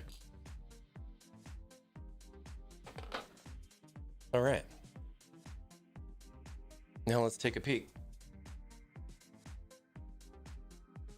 Get like an eyeball of how far out we want to go. So we're not having to make too much of a modification, but we got enough, if you feel me on that. Because I know ideally I'm going to have to make it so it fits behind the graphics card.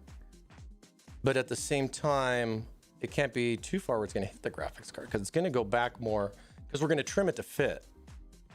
But at least this way we can get a good idea. And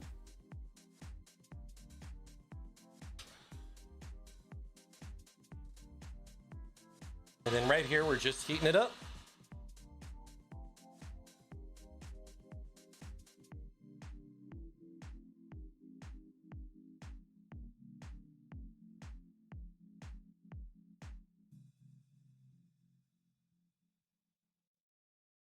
Takes probably about, I don't know, about 20 seconds or so. Just start seeing the activation of the tube from the heat. The insert's what keeps the inner diameter, so that's where you don't have to worry about it as much. You just want to make sure you don't heat too fast. And you don't want to heat too big of an area either, because you don't want this huge 90. You want a nice clean one.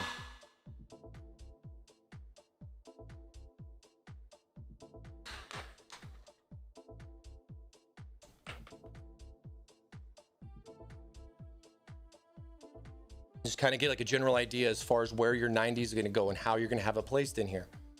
Once you have your 90 set, take your little damp cloth, apply pressure to both sides of the mandrel, and then just use this to cool it off just a little bit. Take it out, take a peek, you know, make sure everything looks good. You don't have any pinches or any type of weird stretches or bubbles, for example, like if you overheated it and stuff like that. And just so you get nice clean 90. No knuckling, I guess you would call. I've seen like knuckling where you didn't heat enough of it and then you bent in the wrong spot. You make it nice 90, nice clean 90.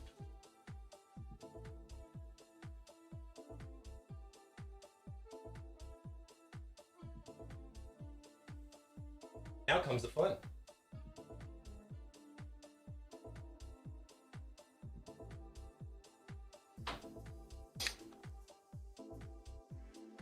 So what I'm going to do with this in regards to how I have this bent is that I have the tube going across from the distro, and then I'm going to bend the other end up into the bottom of the CPU block. But what I've done is I've made this a little bit longer, so that way when I do the 90-degree bend up into the CPU block, it's going to be in front of the fitting instead of like right underneath it. It's got to be the perfect length. Don't do that to yourself. Get your pre-bend, have this a little bit longer on the back side, so that way you can cut it to push it back into the case, line that up once you get everything done. It just takes one of the problems out of the mix. But you still have to do a good bend and know where you're going to bend the 90 on. First builds always have a lot of bubbles. Don't stress about bubbles, man.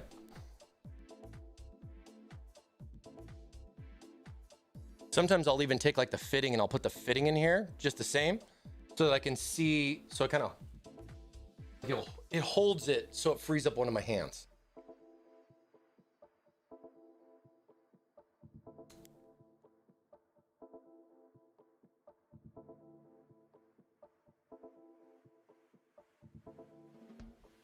To see, I get kind of like, see how I just kind of snuck it right there? I'm using that port off the distro. I have another one up top. I have another one down below. Do a bunch of different things. This is what we're doing. So now all I really got to do is just take this one piece and just bend it up in the right spot. Ideally, when I do that, I want to bend to this side of the fitting, not to this side of the fitting. I want to bend to the closest edge of where the 90 is going to go up, and that's going to give me probably the best way to go about it. I might not do it the first try, but let's see what happens.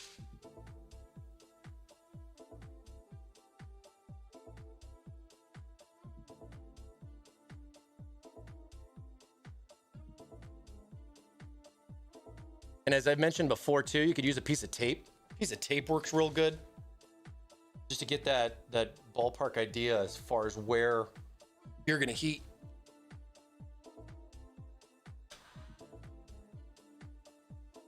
And then I'm just gonna be, where I marked it, I'm just gonna be heating just to the left of it, if that makes any sense.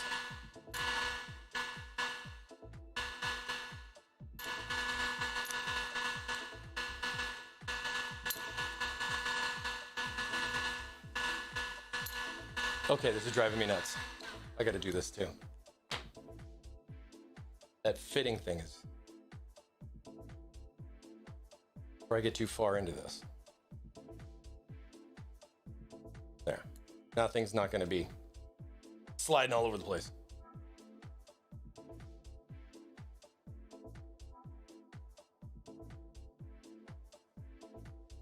At least I can feel from the heat that I was right there.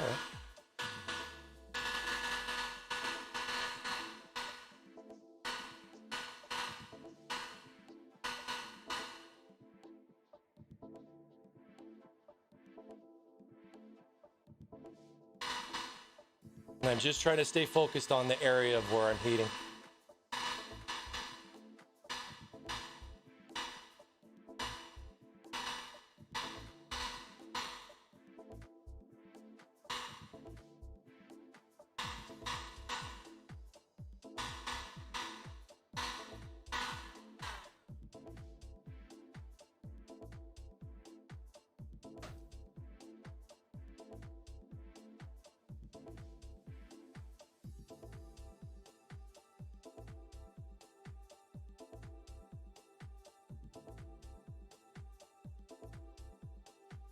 Now I could do this a couple of different ways. One, I could do this with the mandrel, and I could have the mandrel in here and just kind of know where I'm gonna mount it to, and then I can kind of look at it that way.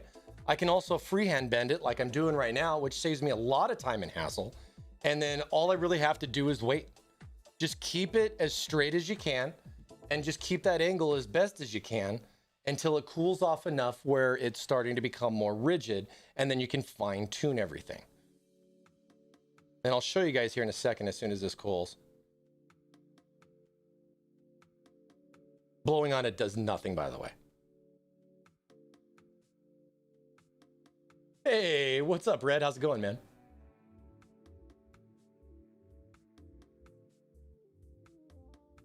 You know, the thing with this stuff is that, you know, a pack of tubes ain't too bad. You don't like it, you can always change it. I think that's one of the greatest things about DIY LCS is that it's so custom. You can do a lot of different things. Had to cross over. Make sure my fitting's still nice and straight.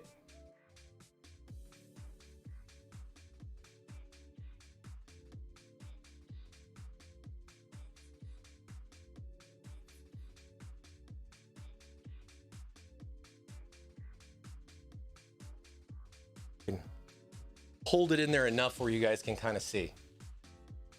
So then basically I bent the 90 up, and it's just right in front of the fitting, because then I'm not having to worry about making sure I get that exact length, right? I just got it right in front of the fitting. And then now all I got to do is cut the height of it so that it's going to be flush with where the fitting's going to be. And then the part that's going into the distro, I can just trim it back until it lines right up underneath it. And then that way I take the hassle out of stressing about how exactly long the tube has got to be, or where I got to bend it because it's got to line right up.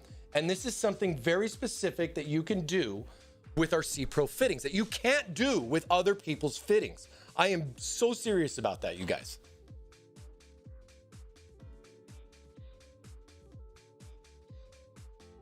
And then of course, you know, it's gonna probably slip a little bit, but it's not too bad. It's actually still a little pliable, so I'm just making sure it's still nice and smooth going up in there. Okay. So then now what I'm gonna do with this piece is that now that I have my 290 bends, I'll go ahead and I'll start mocking it up. I'll use my little Sharpie to mark where I'm gonna cut. I'm gonna cut the top one first off the CPU block and get that one set up so that way I got my clearance for this guy, and then I'll worry about this part as far as it going back to line up underneath the fitting. If that makes sense. I hope it does.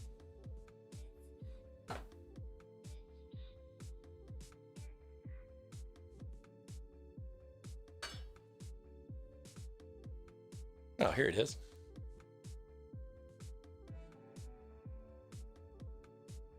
You want some thermal vision? I could do stuff like that.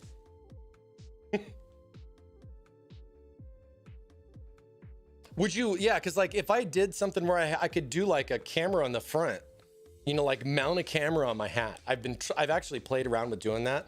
I'm just worried if I move too much, you're gonna have to worry about how I move to not make you guys want to hate me. But thermal vision. It could be thermal vision, thermal cam. We could do a lot of fun stuff with that. Kind of like how we do our case cam when we're doing our gameplay stuff. We'll have to, I'll have to look into stuff like that to see if I can dive in further with you guys on that. Or if we do like a bigger show kind of thing, I could get somebody in here moving a camera around and everything too, just the same. Yeah, I mean, most of all my stuff I do is all manual focus. I set the focus and then that's it. It doesn't do that whole like refocusing thing. You know what I mean? Like if you moved close or moved back and then everything goes crazy. Yeah, all that's turned off.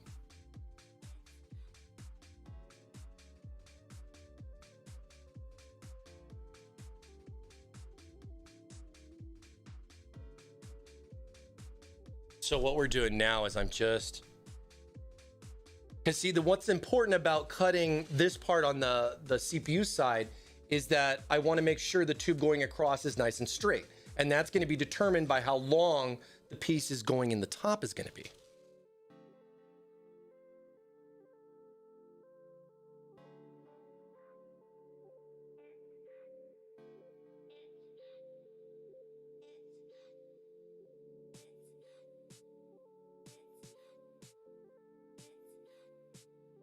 And I'm likely going to be doing that cut a little bit long so I could trim a little bit more off if I need to.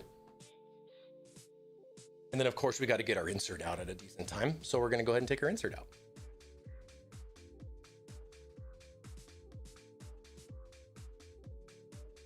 There we go. We got our nice little soapy tube. Oh, because we're going to be cutting this and stuff too. So we'll be doing.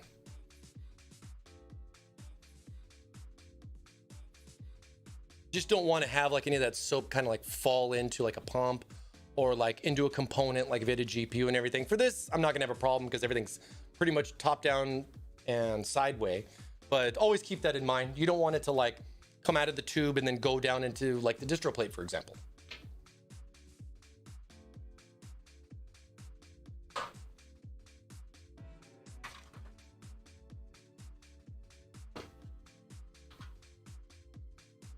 And then we're going to make a nice little mess right now.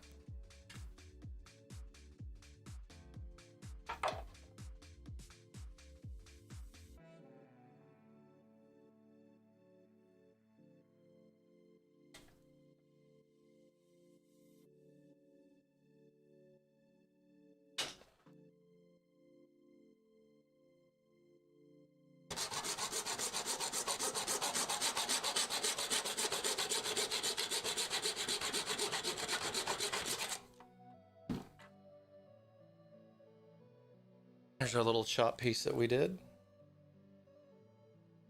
Just kind of shake the stuff out. Just because you don't want this going in your loop either.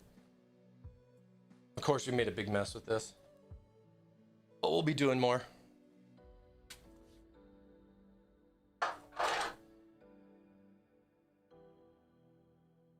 Need like a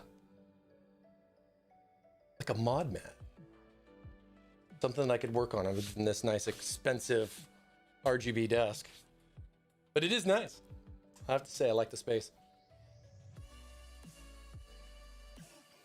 Okay.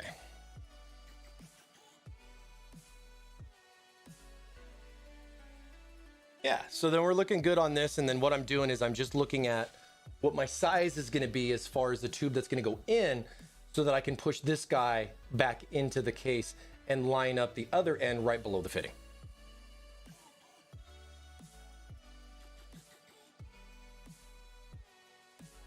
I should have go too far back. We'll take our little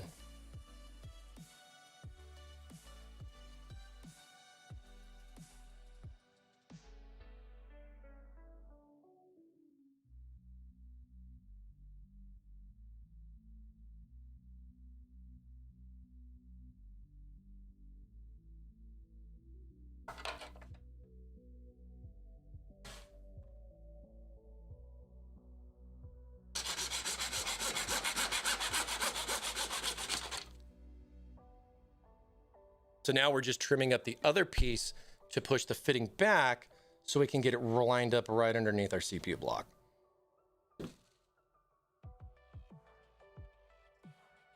I mean, I could probably get this in right now, but I want to make sure that not only this way, as far as keeping it level, but I also want to make sure this way too, keep it level as well.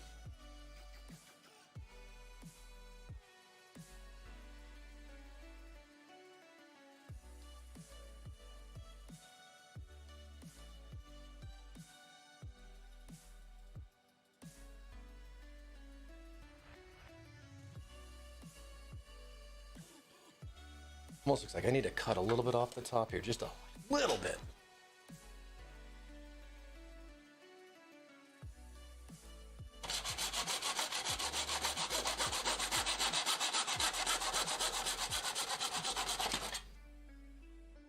And I mean, I don't think I showed this last time, but I literally cut off just a little bit. Look at that. One of the advantages of PETG. You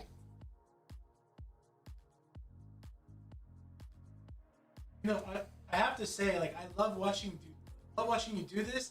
It is my favorite part of this process. Thanks, man. I love it. Does this help you guys?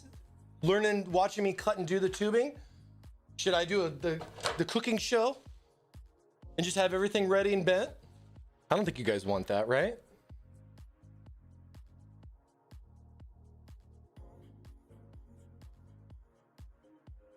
Let's test fit it.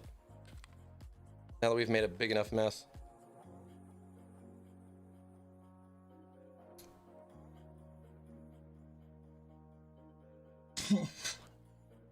Kind of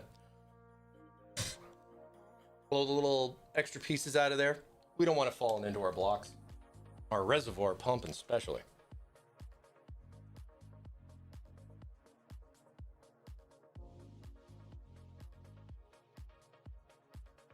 Oh, it's boring when it like just skips ahead. And you're just like, how did you do that?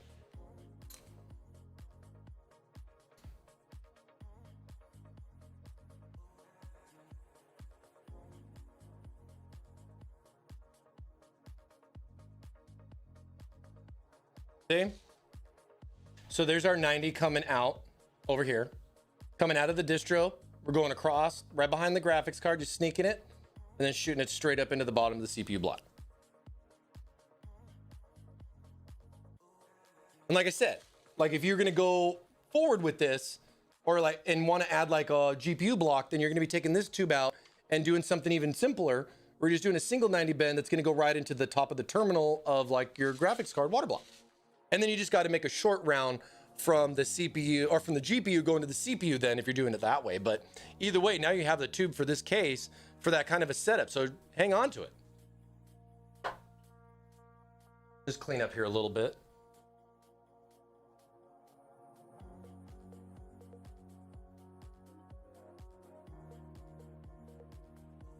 Yeah, we got TT dude in here. He's just hanging out. He's always with me when I'm building.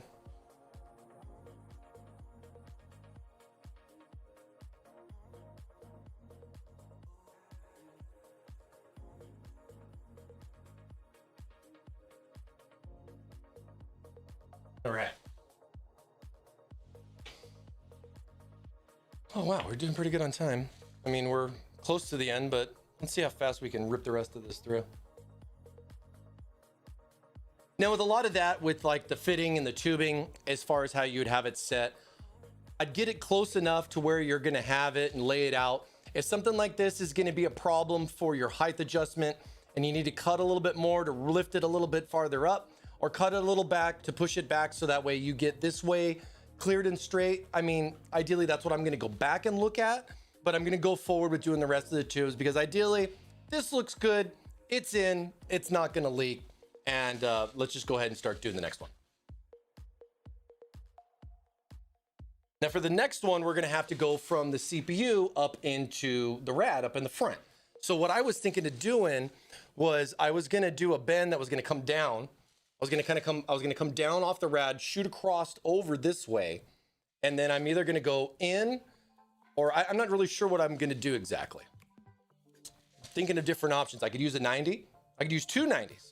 I could do a 45 and do a 45 up off the CPU to square it up and then do a nice long run over and up into the rad. Those are fun. I mean, you got a variety of different things that you can do.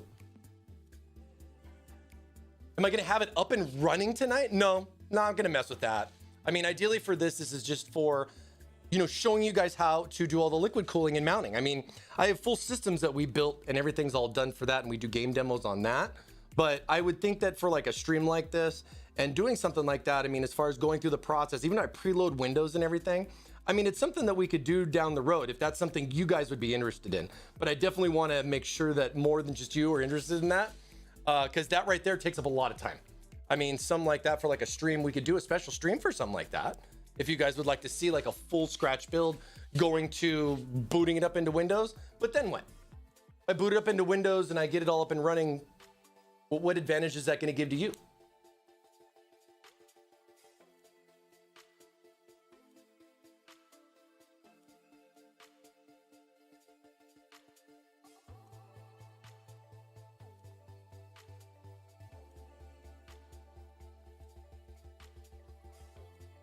Okay. How do I want to do this next one?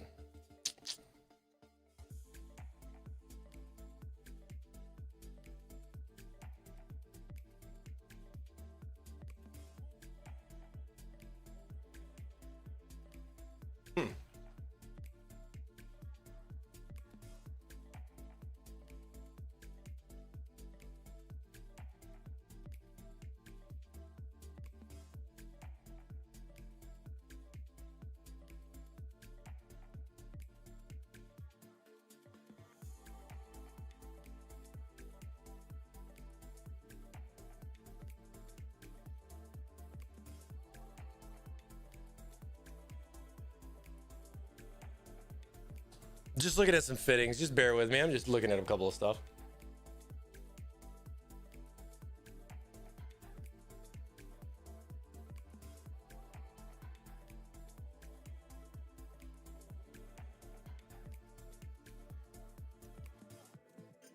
Trying to think if I want to do a 90 off of this. Because if I did like a 45, it would look kind of interesting. And then I could just swing it out. But that can be a little bit of a pain.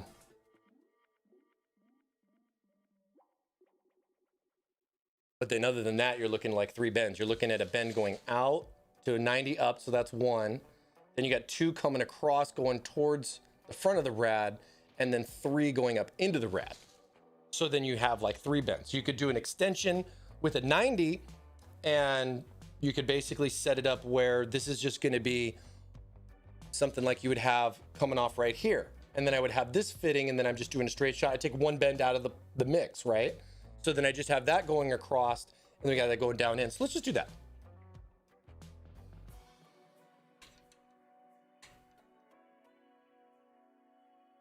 If you guys would like to see like more intricate stuff or particular things on bending in a particular layout, I'd love to hear from you.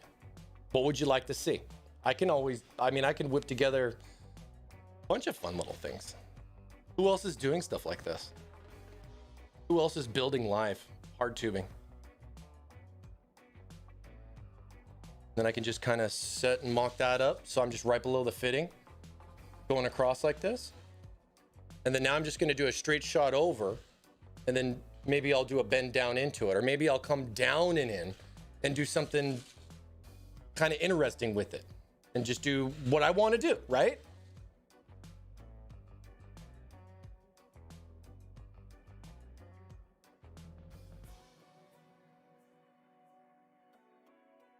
Make sure I got clearance here with that extension. Just with the way the fan is.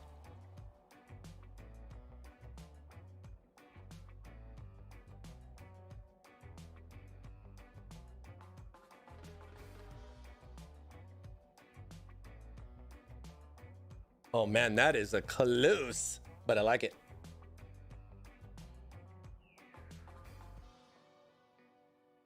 And that's gonna give a cool little tube that's gonna shoot right across that RGB, and you'll get some nice light bleed through there and everything like that to give you some neat stuff.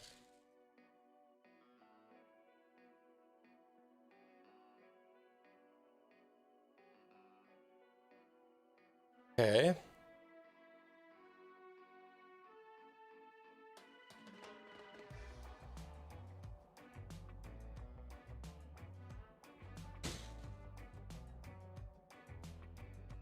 Oh yeah, because we're not messing with that just yet.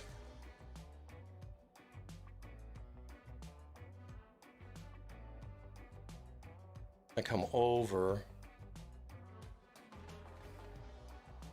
Your insert's a real good idea for being able to get a little bit more use out of it. You know what I mean? Like if you want to use this as like a kind of like a template as far as how long is your tube going to be going in here, and then you can kind of do like, you know, you want to kind of do a little loop-de-loop, or you want to do like a corkscrew kind of stuff. You're going to need length for that. But how long's that got to be? I mean, it depends on how long your insert is, but hey, you got options, right?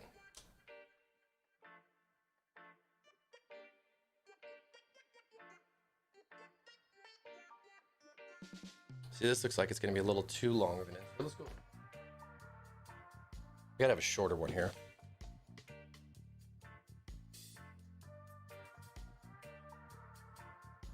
Or we just cut this guy a little bit shorter. Well, yeah, I mean, it's just like woodworking, right? You can always cut a little bit more off, but you can never add it back. So just go easy with it. That's where I got the idea from. I mean, come on. You ever do molding? I think a lot of this came with bending brake lines.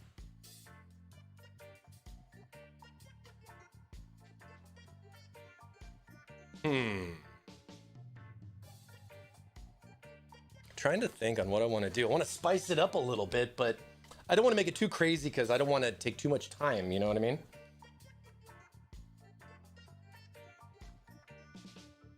Me personally, I'm a huge fan of those straight lines. I know. I'm very basic when it comes to that. No, but hey, that's the thing though. A lot of people are like that. A lot of people like a nice straight line. And then there's other people that like, you know, a little bit of wacky, wavy, inflatable tube man. But you can't say that 5 times fast. I'm not even gonna try.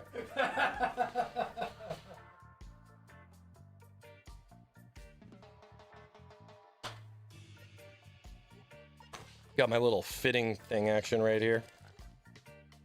Looking at some options I got.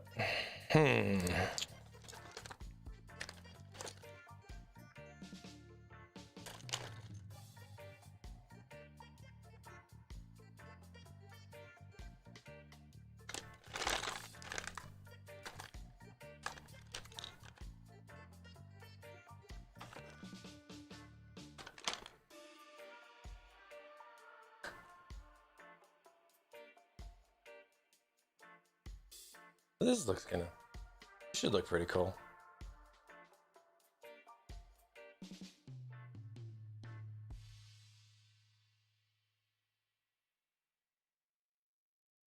Yeah, you definitely don't want the coolant spilling onto anything.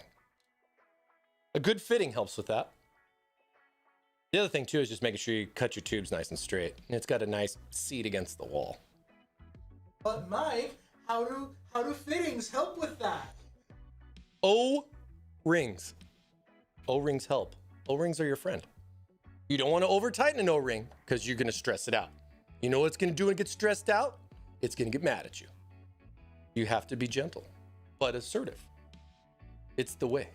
This is the way. But how many O-rings do I need? At least one. I mean, you know, at least one fitting's important. Or one O-ring's important. We got 4. I mean, you got some nice advantages with that. Oh.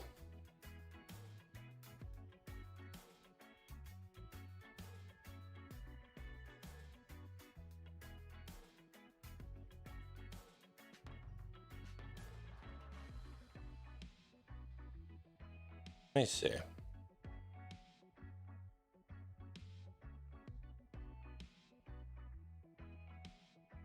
Huh. You know what?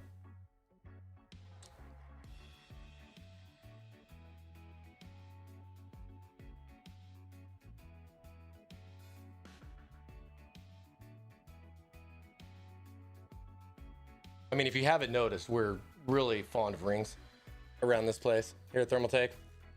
If you haven't seen our rings yet, we have a lot of them. We love rings. We love them. We love them.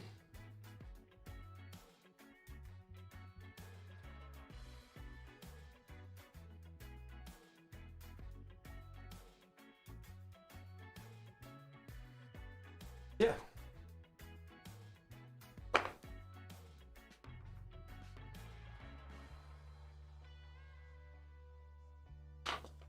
Make sure we're using all the, oh no, this one's a little short, too short.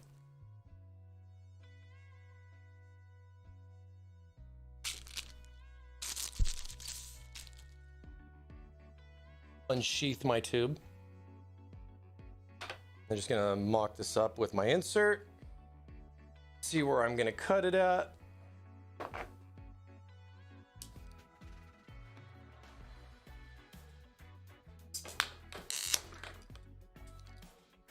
I use this just basically for like the rough cut, the ballpark area of what it's gonna be. And then I use a miter for just nice finishing. Because I can get it down to like just, I'm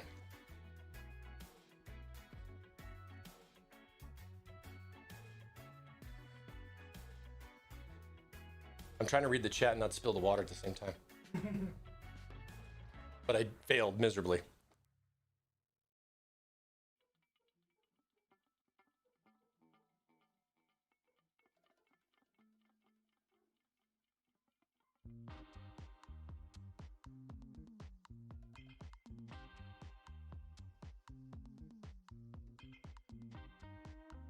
This is how I clean my board.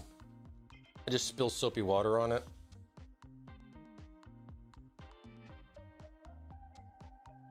But now it's clean. Oh, now it's too clean. Yeah. With the refreshing scent of lavender.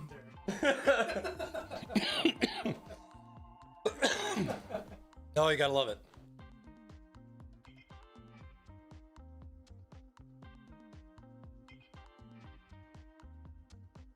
We're gonna do a 90 coming out, or we're gonna come out, do a 90 going up, and then we're gonna do another 90 bending over, going into the top of the rad with this dude right here. So ideally, I'm gonna run this across, and then I'm gonna just bend it down and bend it in. Bend with confidence. You have to bend with confidence. Hopefully I don't screw this up, but if I do, we'll just end the stream early.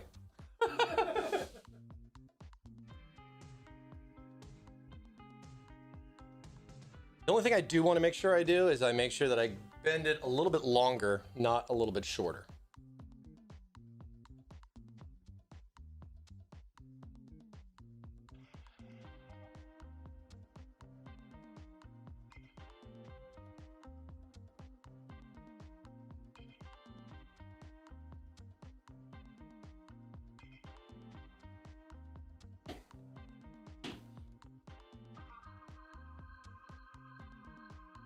Move that case out of the way.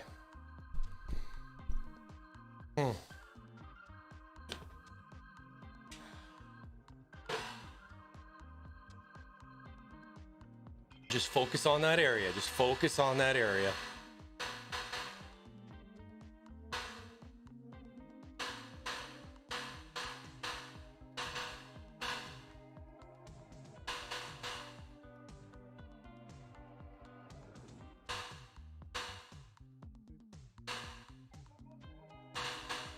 Sorry, I'm focusing.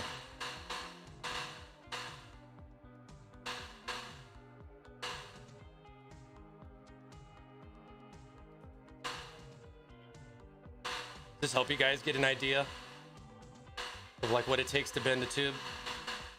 I hope so.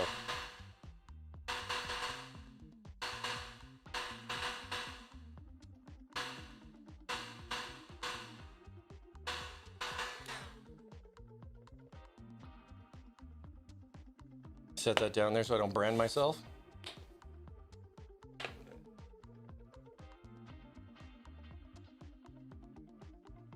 I'm just going to kind of brace both angles like I did before, using my thumb and my index finger, and I'm going to brace both edges. I'll take my damp cloth and I'll just right here on the tube. This basically just helps clean it up, you know? Clean it up, it cools it off. Nice and cool. At least that way I can get it out of the mandrel faster. I don't have to wait so long for it to cool, like if I was doing like a hand bend and I'm kind of holding it in there, I guess. And there we go.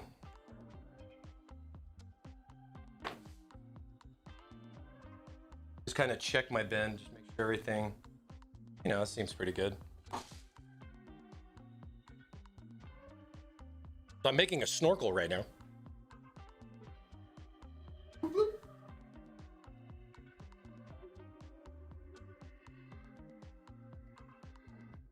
Now here's the hard part, is that you got to do that bend.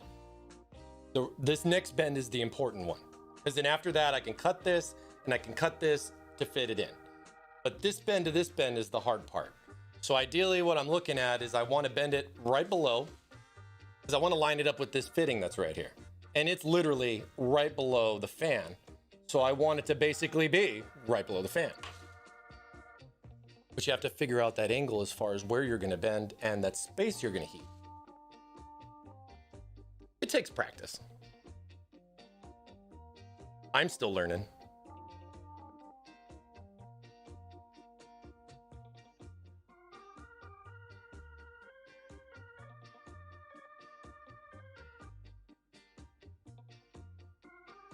I'm just eyeballing this up.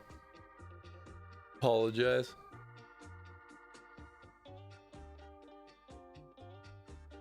That way I got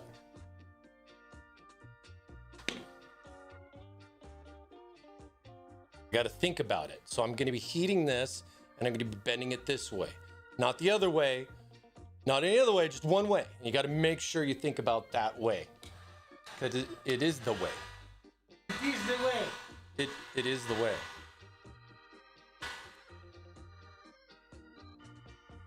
And it's pretty close to the other bend. But let's see how it goes. If we do it wrong, we have to make another one. That's just what happens.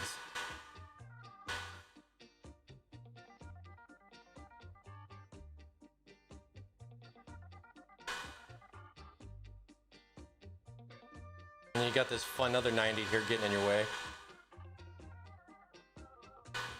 But it ain't too bad.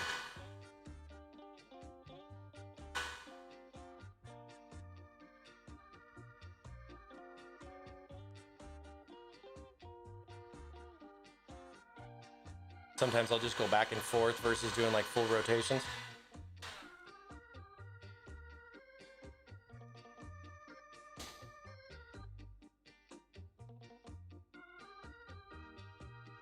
Oh, I went way too long on that.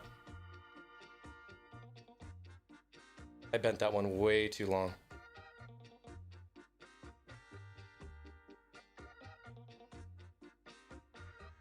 Okay. Let's try to make the best of it.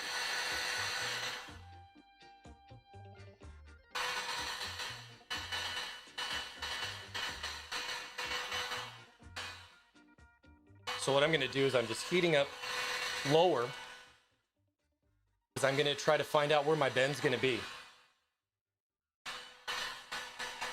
Ideally, what this is doing is helping me find my space.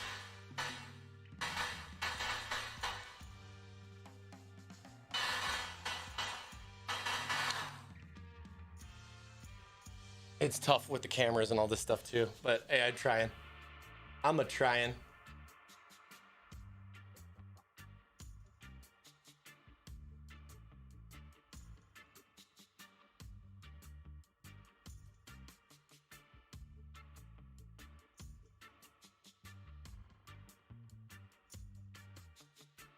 And it's funny, but like sometimes you can do something kind of creative when you make a mistake just the same. Because ideally I'm still trying to do a 90, but I've rolled it back to lower it down. And I'm just trying to keep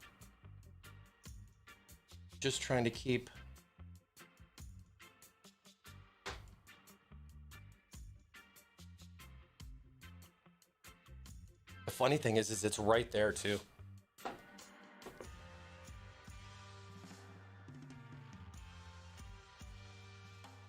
So what I'm going to do is I'm going to put these C-Pros on both ends.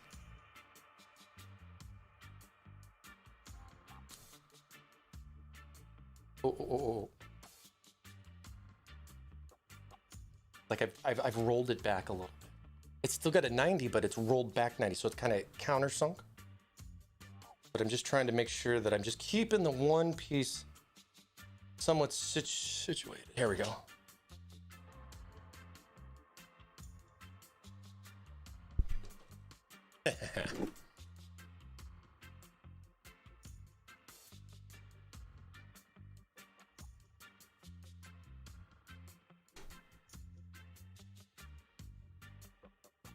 Easier microphone.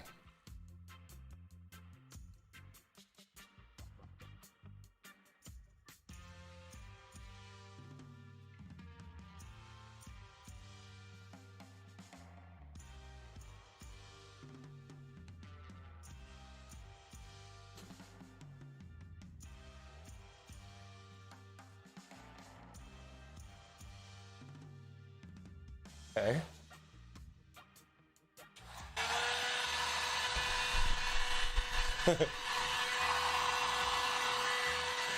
I know that's going to make a lot of noise. Sorry. I apologize in advance.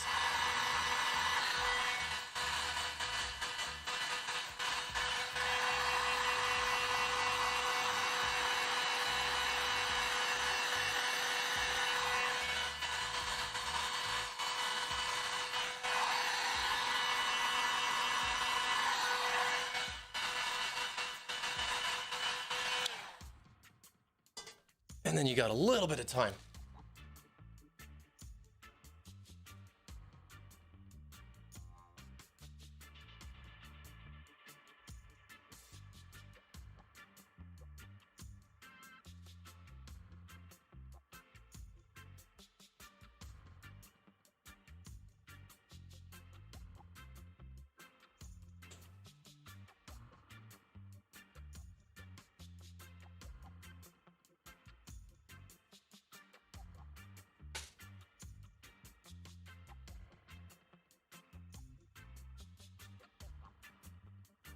And I'm just kind of holding this here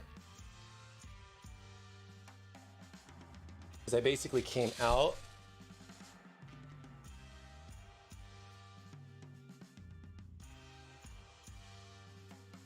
Just want to get that bend so it's nice and straight, even though it's not straight.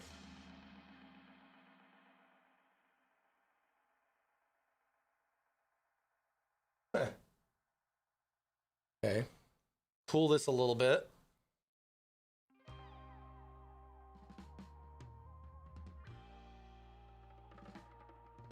So that way I got like a straight bend. Let me see how I line this up. So that I got like a straight bend. So it's a 90 coming out, and then I went up, right? So you can see, and I went up, and then I kind of rolled it back to flatten it out to go straight across. Now I could do two things. One, I could trim this side and shorten it to push it back more. I could reheat that and kind of adjust it a little bit. I could ideally scrap it and make a whole new one. But for time, I'm just going to kind of deal with what I got, because either way, it's connected A to B.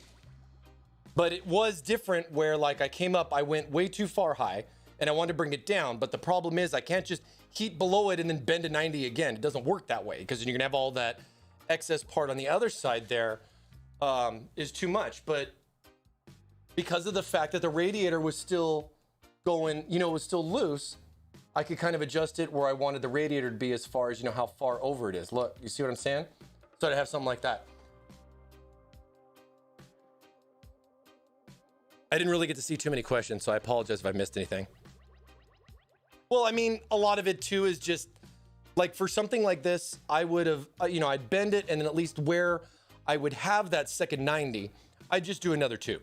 And then once I do the second tube, I use the first tube as a ballpark to know where I went. You know, if I go past that, I'm going to go too far, right? So it might be something where I'd get it like on the second bend. But for something like this, it's still kind of crazy how it is. I mean, when I look at it, it looks kind of interesting. I mean, I don't know. It's kind of hard to explain, I guess, on the stream or for you guys to see it as much. But either way, I mean, it works. You know, it's not going to be something that's not going to work. Granted, it's got this crazy little teardrop thing to it. It kind of adds a little bit of character as well. I mean, I don't know. I'm trying to justify it. I know. I just do a new one. But for this, we're just going to stick with it. I just want to make sure it's nice and cool. I make sure it's still cool. Everything's at least solid on that. Yeah.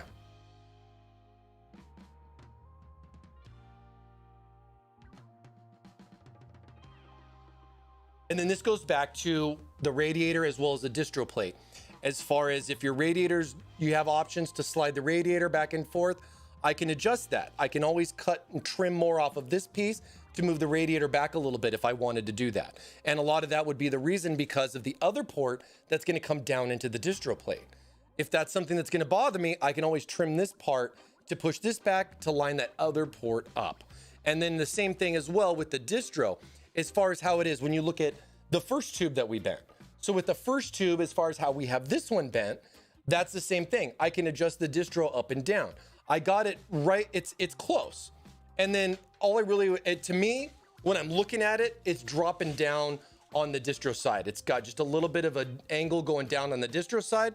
But then, as I was saying, the distro is not secure either. I can just kind of grab it here by the pump and I can push this up. I push that up, levels it out, good to go. But I mean, as far as right now, as far as the way I'm looking at it and everything, it is a little bit low. But I mean, that's easily correctable by just, moving the little screw mounts and everything. And I mean, yeah, I'd have the option to be able to move it around the back. So there we go. So there's the second tube. Now, basically, we need to complete our loop. So we need to come back out of the rad and go into the distro.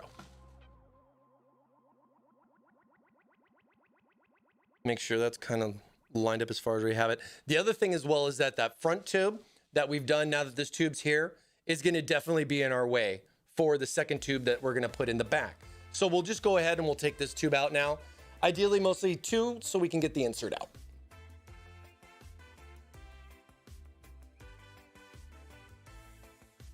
Then you guys can kind of see. Look at this. Look at this silliness right here. Let me see. How do I get that? See how I kind of like just curved it back, but then it still gave that nice straight piece. It gives it a little bit of a ridge right here, but it does give it a little bit of character. It's not wrong. It's not right. I mean, you could go either way with it, but it's still interesting that I can kind of just roll it back, like I was saying, over into a soft 90 versus a sharp 90. Or I can go back and go, okay, this was too long right here as far as the way you're looking at it. And instead of trying to correct it by rolling it back to save the height, to drop the height down, then I could just, do a straighter bend and just bring it down that way. And that works just the same. Because ideally with the way I did this is longer now because I accommodated for this to push it back more. So once I push this back more, then that means I don't have to cut this shorter. But then a lot of that depends on how far out you want your tubing to stick out. Do you want your tubing to be up close and personal to the motherboard? Or do you want to make sure you have proper room clearance for your memory, for example? You got tubes going across the CPU block right in front of the RAM. Do you want to be able to get that RAM back out? Things to think about. I mean, people deal with it. People deal with it.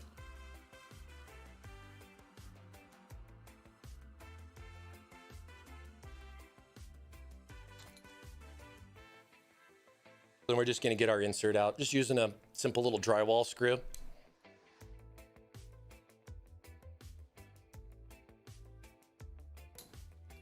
And that guy will pop out. We'll have that guy off to the side.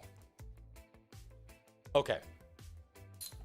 Now, one thing that is important is that now that we have this stuff set up, we have one tube done.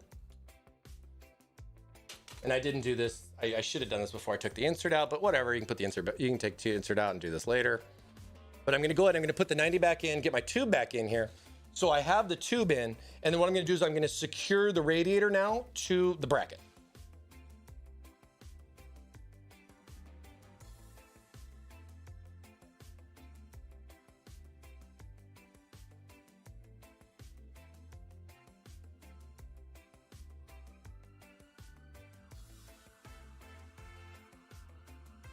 And a lot of that is not really even putting more screws in. I'm just tightening the screws down.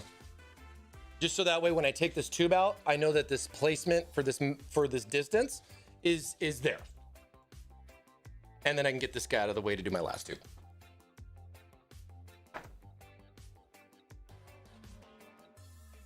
Okay.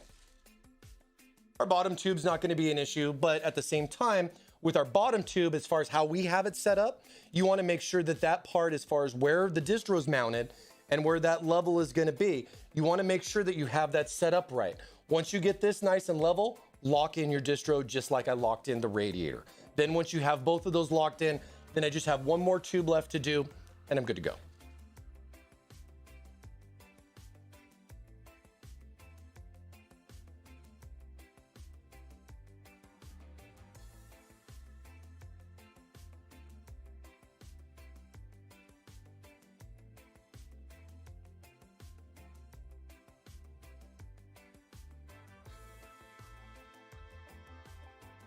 And I just moved it just a little bit up.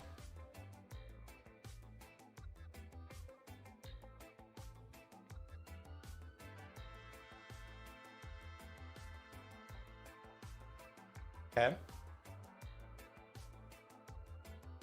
Questions? You guys got questions on any of this? Anybody got any questions in regards? The cooling, water, whatever? Actually, there is a question not related to the tubing.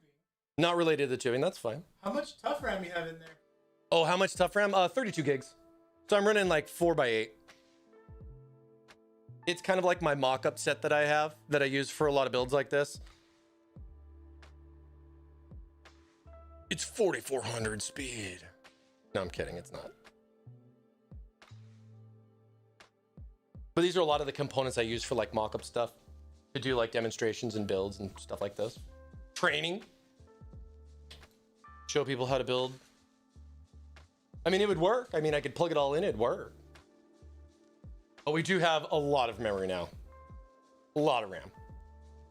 All right. So my last one is just going to be a simple drop and going in. We're going to go into the distro. Now, ideally with the distro, I have 2 ports on the top, and I'm going to go into the right port, or the one closest to the front of the case, for my return, so that the other guy is going to be my fill.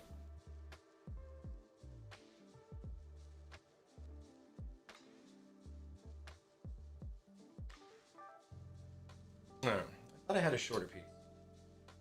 We'll just have to cannibalize one of these.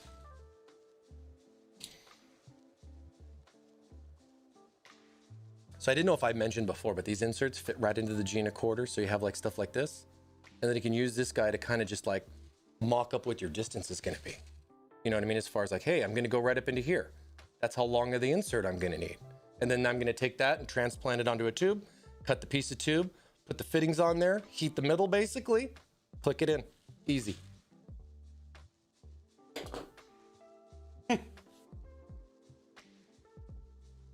Well, I mean, in a way I am, you know, this poor thing is going to be much shorter soon. But that's okay. We have plenty. Don't we, Steve? Plenty. Ah, my finger! Ah! Is that corny? Is that corny for you?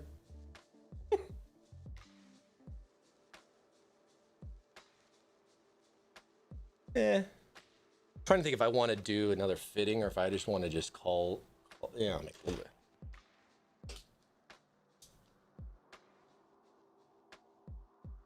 Ooh. There's your fingertip, be careful.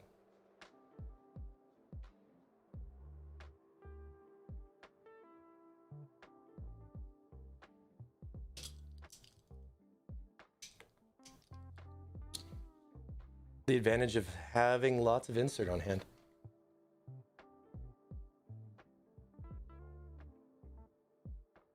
Yeah. Sorry, Mr. Insert. You were important.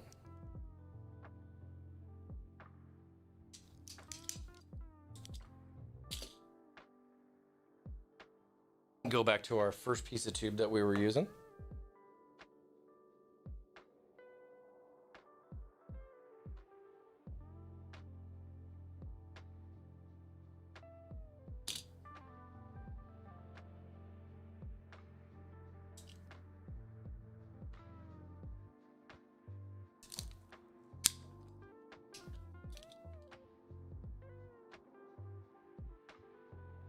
There we go.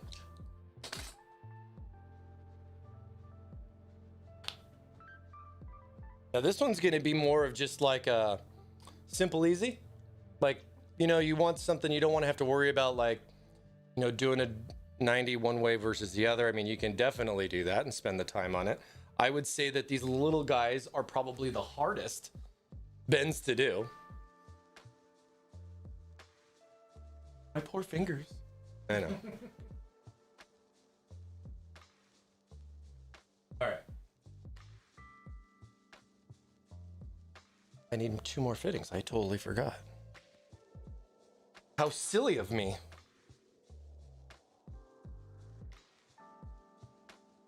All right. So we already got our base plate in for the other one. I just put that one in, and we'll just put that guy over to the side like it didn't exist.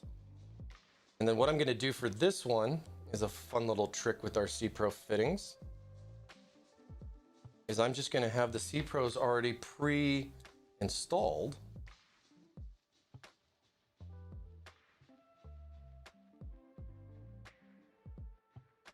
This one. There we go. So then I'll have this, right?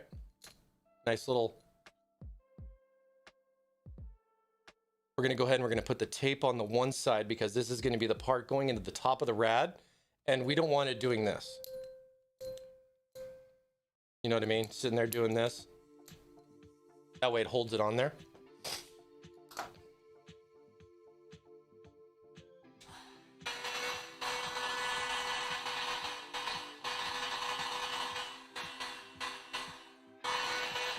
And then this is just a different way I do it. I'll just have the heat going down onto the board, and I'm just rotating the tube on the wood versus holding it the other way and just, you know, kind of holding it over the tube.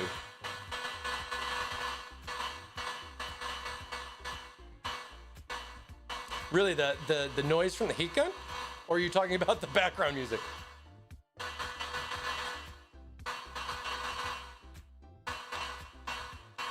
Oh, okay.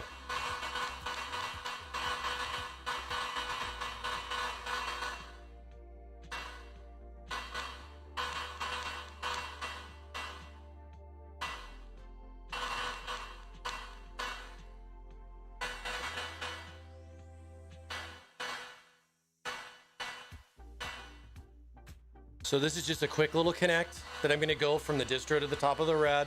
You can do a bunch of fun little things with this.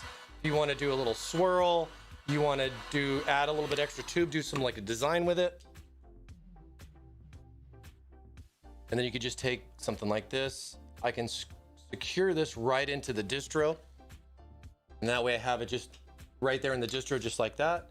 And then while this is still cooling, I can take this. Hold on, try to show you guys. Let me get it actually in there first.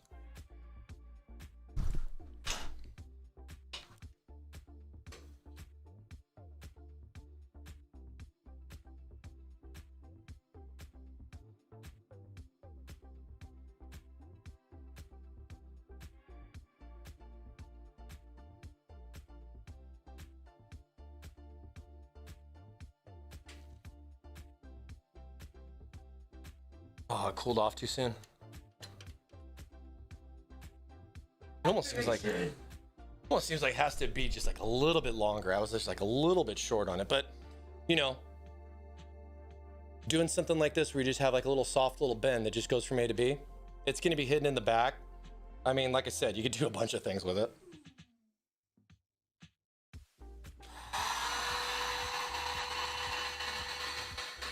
And then here's the beauty of it. I can just reactivate this.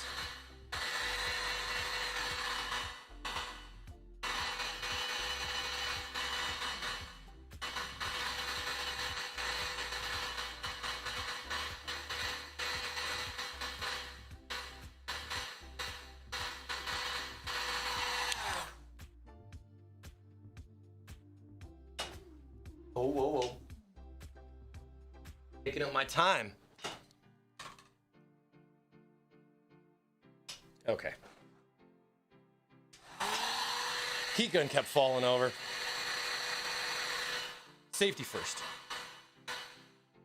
For Steve. I like that.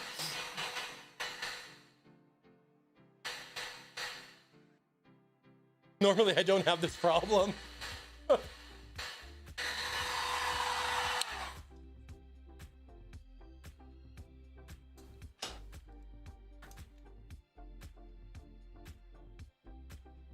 Just get this guy.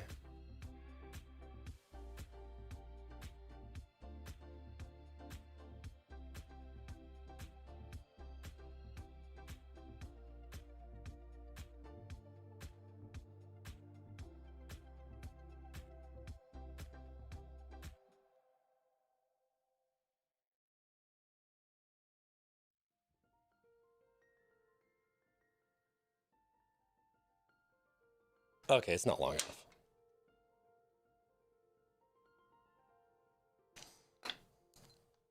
Just a little short on it.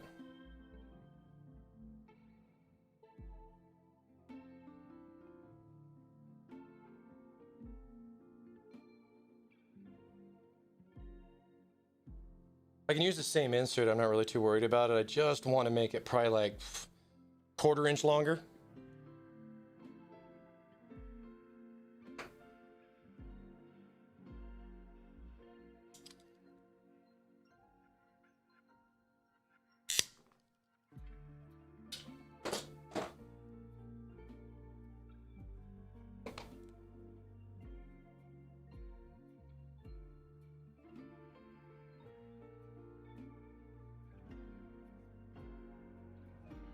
Yeah, I hope you guys have liked our little build adventure here with the View 51.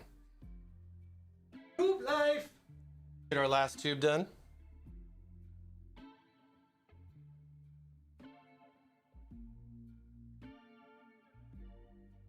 What would you guys like to see? Would you like to see maintenance where I have a system that's already done and we basically disassemble and drain it and do like a maintenance thing and show you guys like what to do and then refill it and do all the coolant stuff, where we're not more about the case, we're more about the cooling, I guess? Or what else would you guys like to see?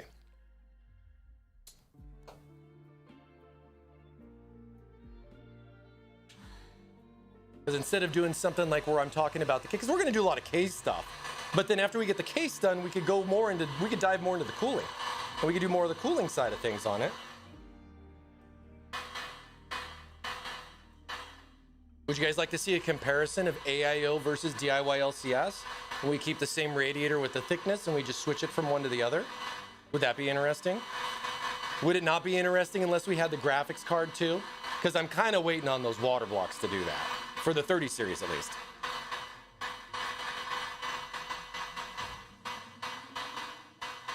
Oh, this is the tube life, man. Got to be ready for stuff like this.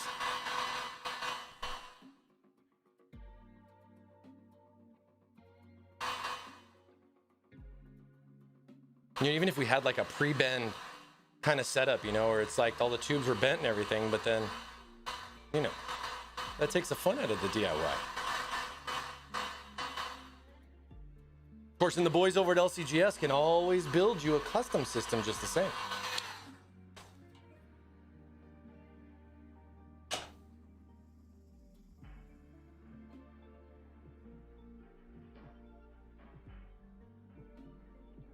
getting that top fitting in. So much fun. How much fun? So much fun.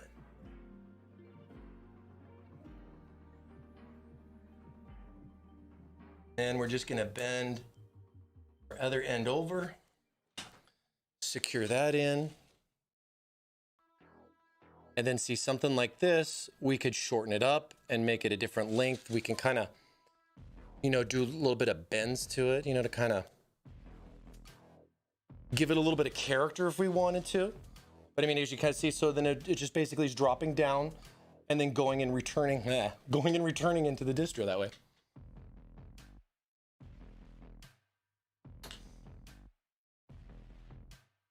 And just cool this off, just so that way this is going to be good, that we can take our insert out. No questions?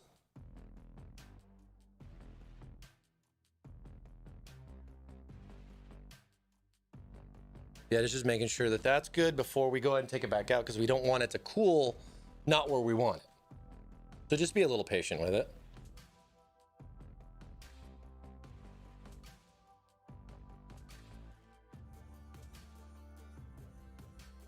In a tight little spot.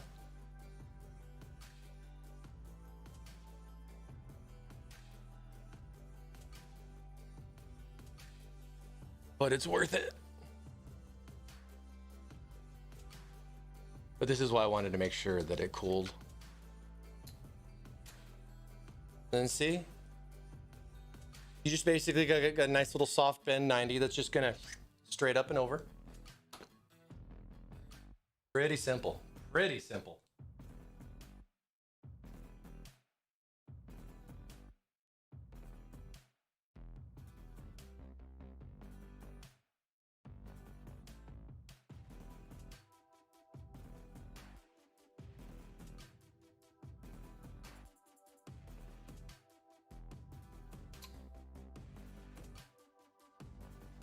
Sometimes these things, man, you know, the angle you have to be at to get it in there is so funny. Like what I'm doing. I mean, granted, I'm doing this on, you know, on a Lazy Susan.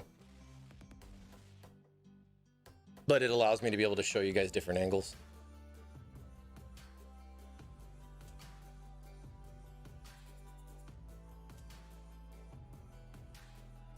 And I could get something like that in there. And I could do this so many different ways. I mean, there's so much really to do.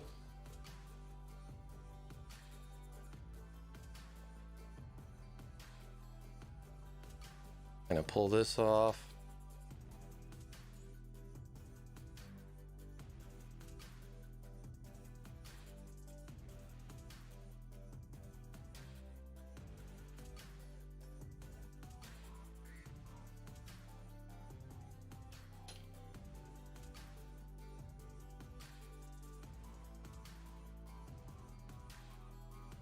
There we go. So then we would have basically a 90 to another 90 going up into the CPU block. We'd have this cool little 90 to a 90, then we rolled it back into the top of the radiator. We could change that up and do a bunch of different things, to be honest. I could sit here and bend 5 other different variances of what I could do with that. And then we're just doing a nice simple little teardrop down and in for the distro. Now at this point, once we have this done, and all of our, you know, our tube work and everything's like all fitted in there. We got it in there. We want to make sure that our fitment for both our distro and our radiator are good. Get that stuff lined up, check our tubing, go through and do the dishes. So we'd want to rinse all this stuff out. I'd rinse it out with like some distilled water. Just get some distilled water and just kind of run some distilled water through the tube. Go through both ends of it, clean it all out, because that would be what I would do next. And then once I would have that done, I'd start plumbing all of my tubing back in, and then I'd run my 24 pin and I would jumper it. So that way I'm only putting power just to the pump.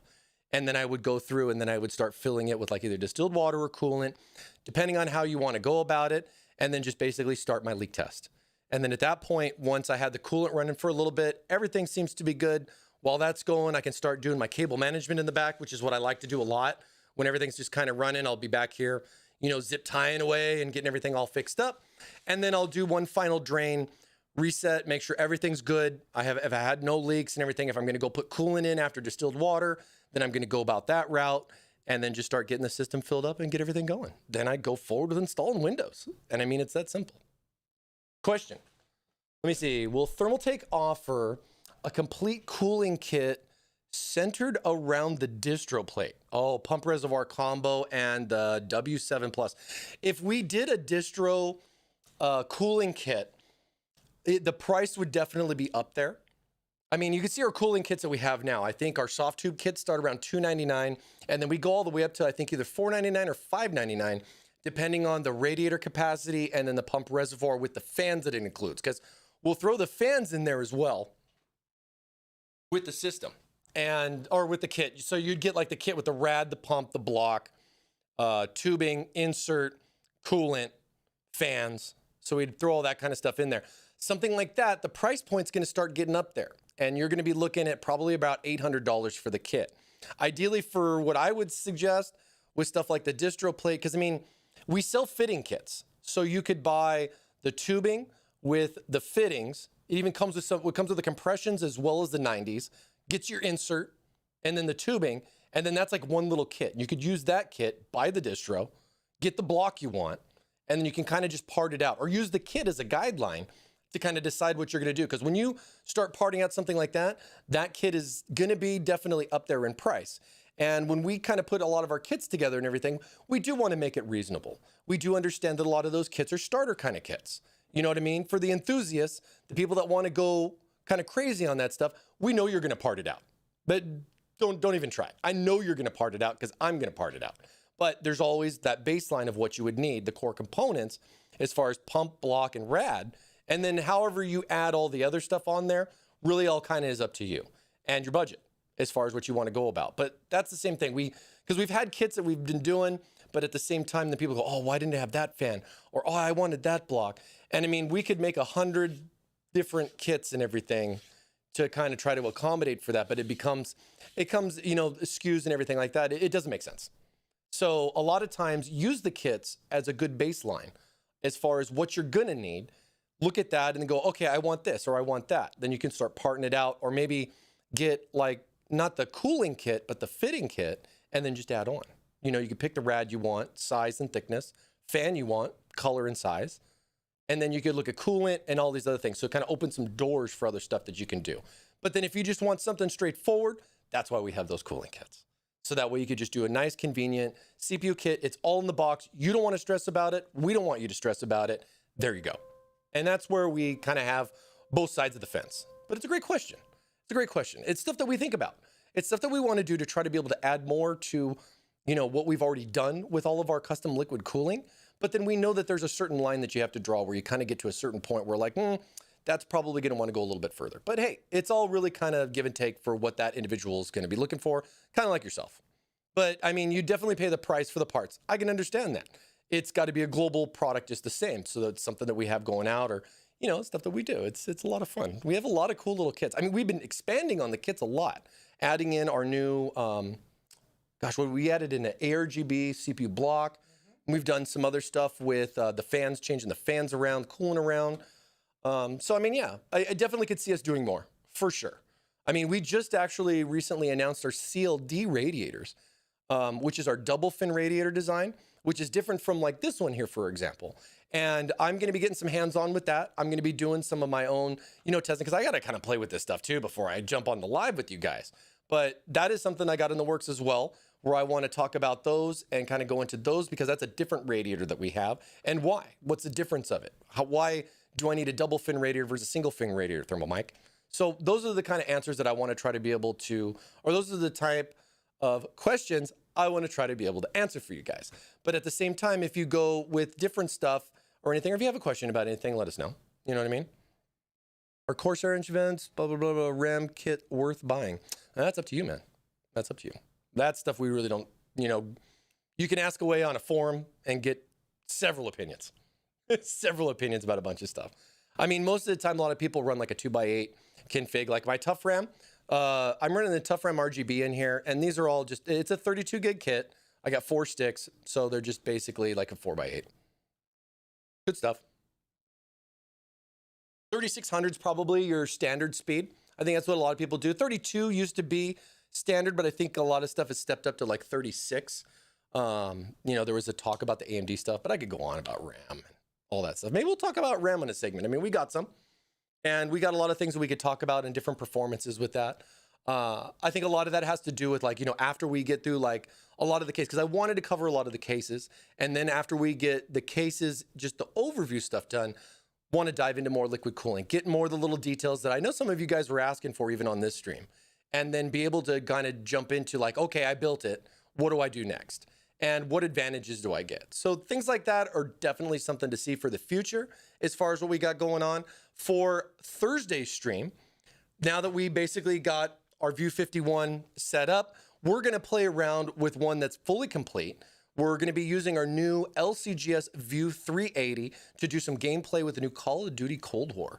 And so that's got an RTX 3080 in it. I'm going to be scrambling to get that all set up so that I can get all the settings dialed in and then be able to show you guys some great game performance that you could get right out of the box with the system. Because I mean, at the same time, you buy the system, it comes with the free copy of Call of Duty Cold War.